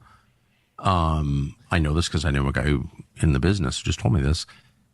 Anyone in the United States, there will be child prostitutes there from Latin America brought in by the cartels for the guys on the cruise. And I said, does everyone know this? He said, well, everyone knows it. I mean, it's just a fact. Every big construction site in the United States. Does anyone ever do anything about it? No, no one ever does anything about it. Wait till January 21st. I don't understand that, though. No, if look, everyone in the building trades knows that, how can law enforcement ignore it? Yeah, I mean, Tucker's got a great point. I love, by the way, what one person said on the super text line. Tucker's more right than he's wrong. Interesting, Dan thinks he's wrong this time. Like somehow I'm like pro child sex slavery. I'm not. But I just good to hear. Thank God. I wanted that on the record. But I mean, we've asked construction folks around here, and I think that we must have had, I don't know, many replies on the super text line. Nobody says this is happening. Maybe it's happening in some of the bigger cities. Maybe it's happening in some of the, frankly, more Democrat-run cities. I don't know. Maybe it's more prominent in sanctuary cities. I mean, I think extraordinary claims require extraordinary proof, but there's a couple things that you can't deny. Are there illegal aliens on work sites? Yes. Is there child sex trafficking because of the cartels? Yes. So if you start connecting dots, you could probably get there and find examples of it. I haven't seen it or heard it, but you never know, Hey, Chris, what do you want for Christmas? Ooh. We're going to Joan and KGB. We're, and I'm going to conveniently go last because I'm the host. But we're going to ask everybody what they want for Christmas. And so, I don't know, I'm asking you, Chris Hand, what do you want for Christmas? I don't know yet, man. I have no idea. I have not had a chance to stop, How do you sit not down. know? I have not had a chance to sit down and stop and think about what I want for Christmas at all. I have no idea. I don't even know where to begin. All right, now here's a question.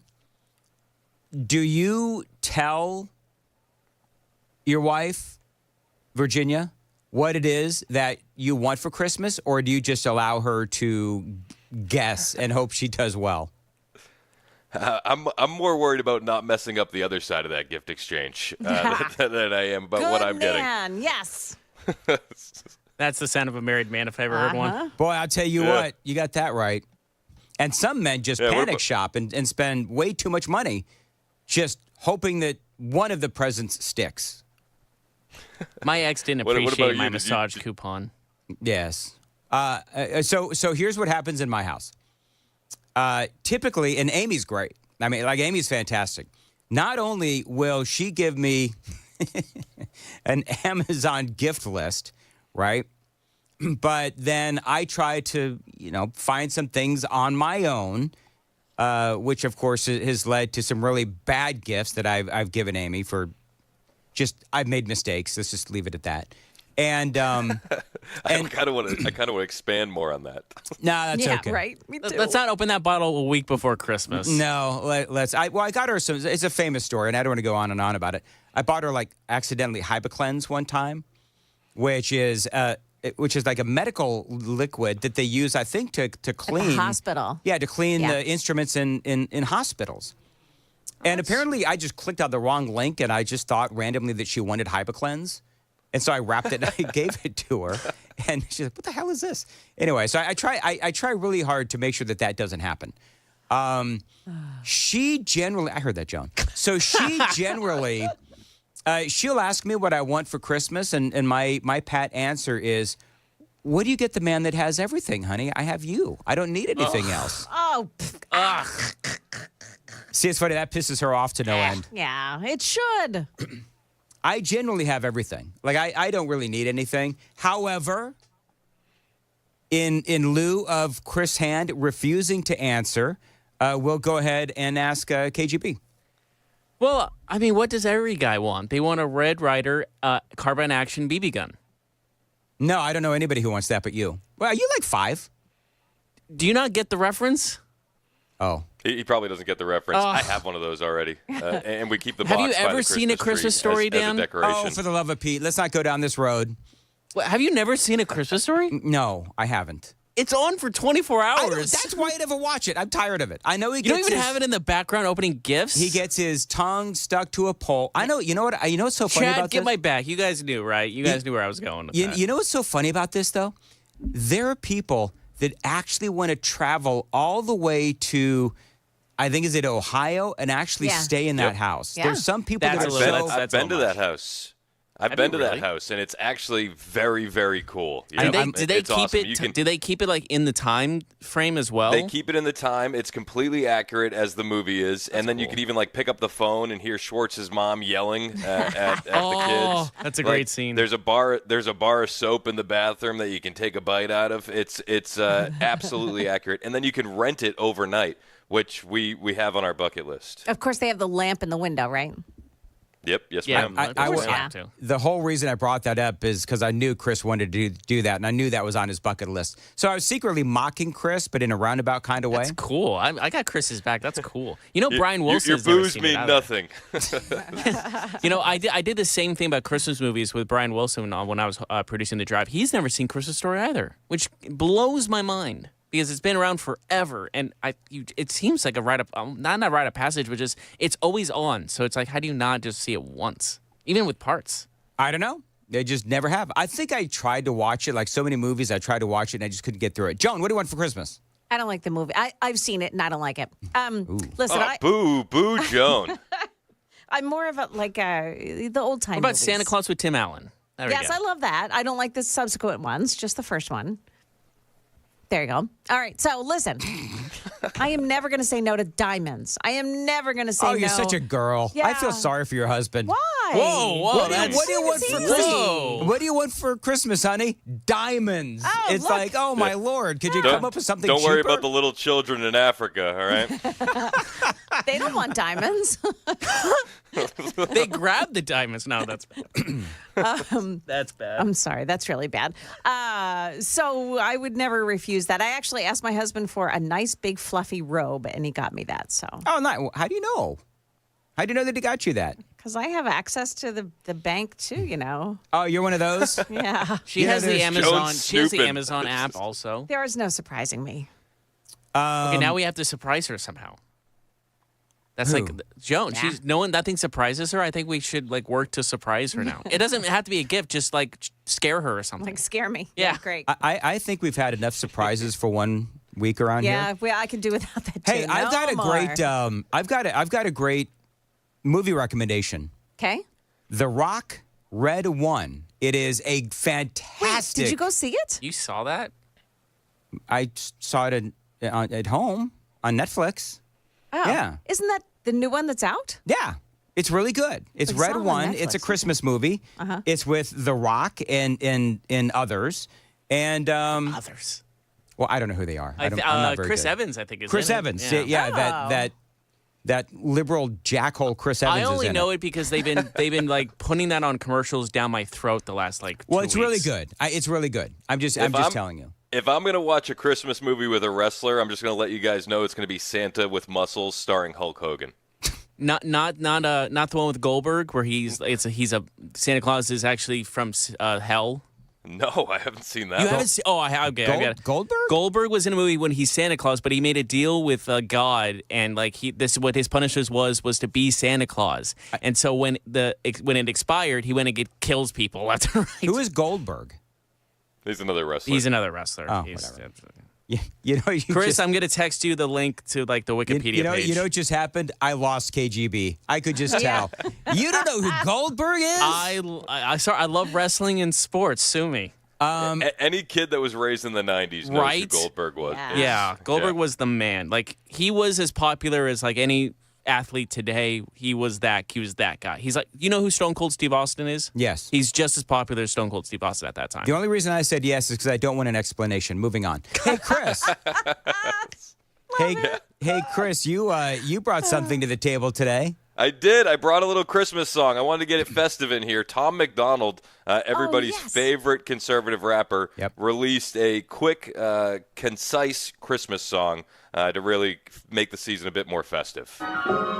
Well, the tide is finally turning, and Kamala's speech is slurring. Thank God we're saying bye to Joe. Screw the woke, screw the woke, screw the woke. And the mainstream media's dying, their viewers shaving their heads and crying. What is a woman? Well, they still don't know. Screw the woke, screw the woke, screw the woke. They tried to stop us by taking his life, but they missed, so it's fight, fight, fight. The left really thought they'd beat the right, and they fought, but they lost, thank the Lord. Now January is coming, half of Hollywood's already running.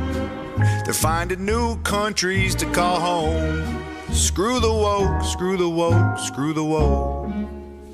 There you go. I love it. Very It's good. pretty good. It's pretty good. I need some hot cocoa with that while I hear that song next to a fireplace. Kind of funny watching him sing that, with all of his tattoos. And Yes. It's such a what's funny? He's a skinny jelly roll.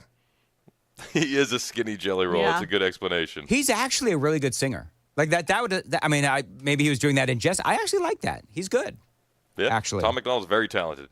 By the way, people are asking what I want for Christmas: an air hockey table. You do? Really? Mm-hmm. Okay. Are you good at it? Oh, I kick ass. I'll challenge anybody on this radio station to a game of air hockey. Here we go. I'll put money on it. I'm having flashbacks to pickleball conversations.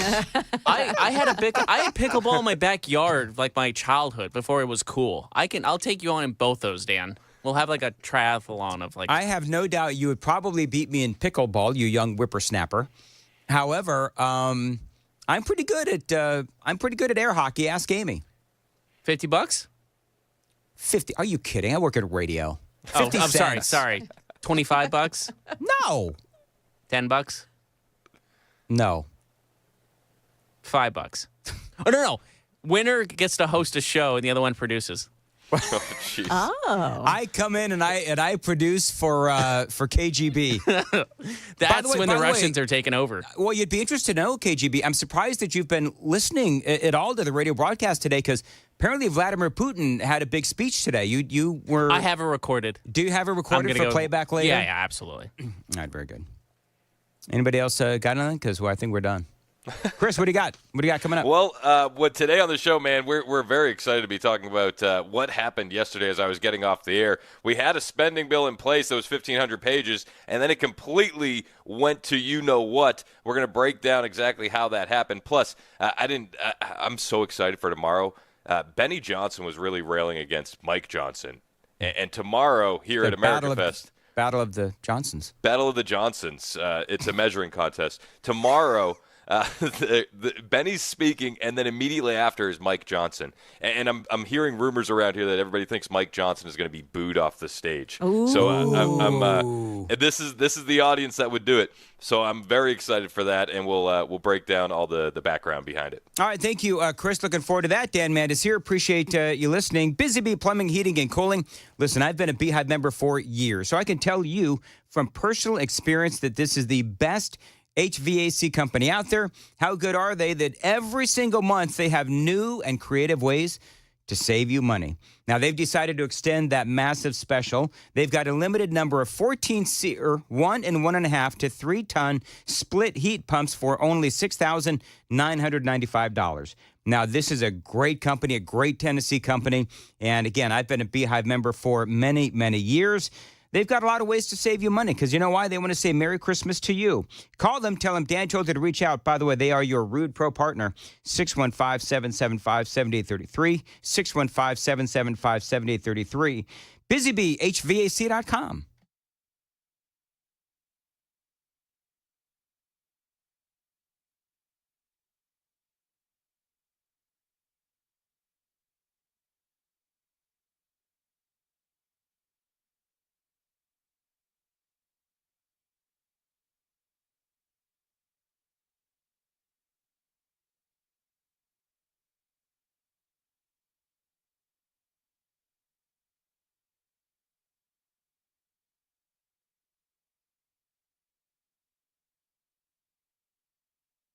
The guaranteed offer is the easiest way to sell your home. It's really simple. We bring you an all-cash offer. You close in as little as 21 days. No home inspections, no lock boxes, no open houses. Go to markspain.com to get a guaranteed offer and start packing. Hey everybody, Dan Mandis from Nashville's Morning News. The Wall Street Journal reported a while ago that people are feeling stress, anxiety, and depression because of this election. If that's you, talk to my guy, Dr. Christopher Van Shank. He is a psychiatrist out in Nolensville. Now, he can help you with not only depression, if you're feeling it because of politics or whatever, but he can also help you with alcoholism, drug abuse as well. Go to his website, nolensvillepsychiatry.com. He's got a long list of conditions that he can help you with, either in person or telehealth. Bottom line is, he wants to make it as easy as possible for you to get the help that you need. He can help your kids as well. Check him out online. Again, nolensvillepsychiatry.com. The number's below. Thanks for listening, and good luck.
8:58, Nashville's Morning News on Super Talk, 89.7 WTN.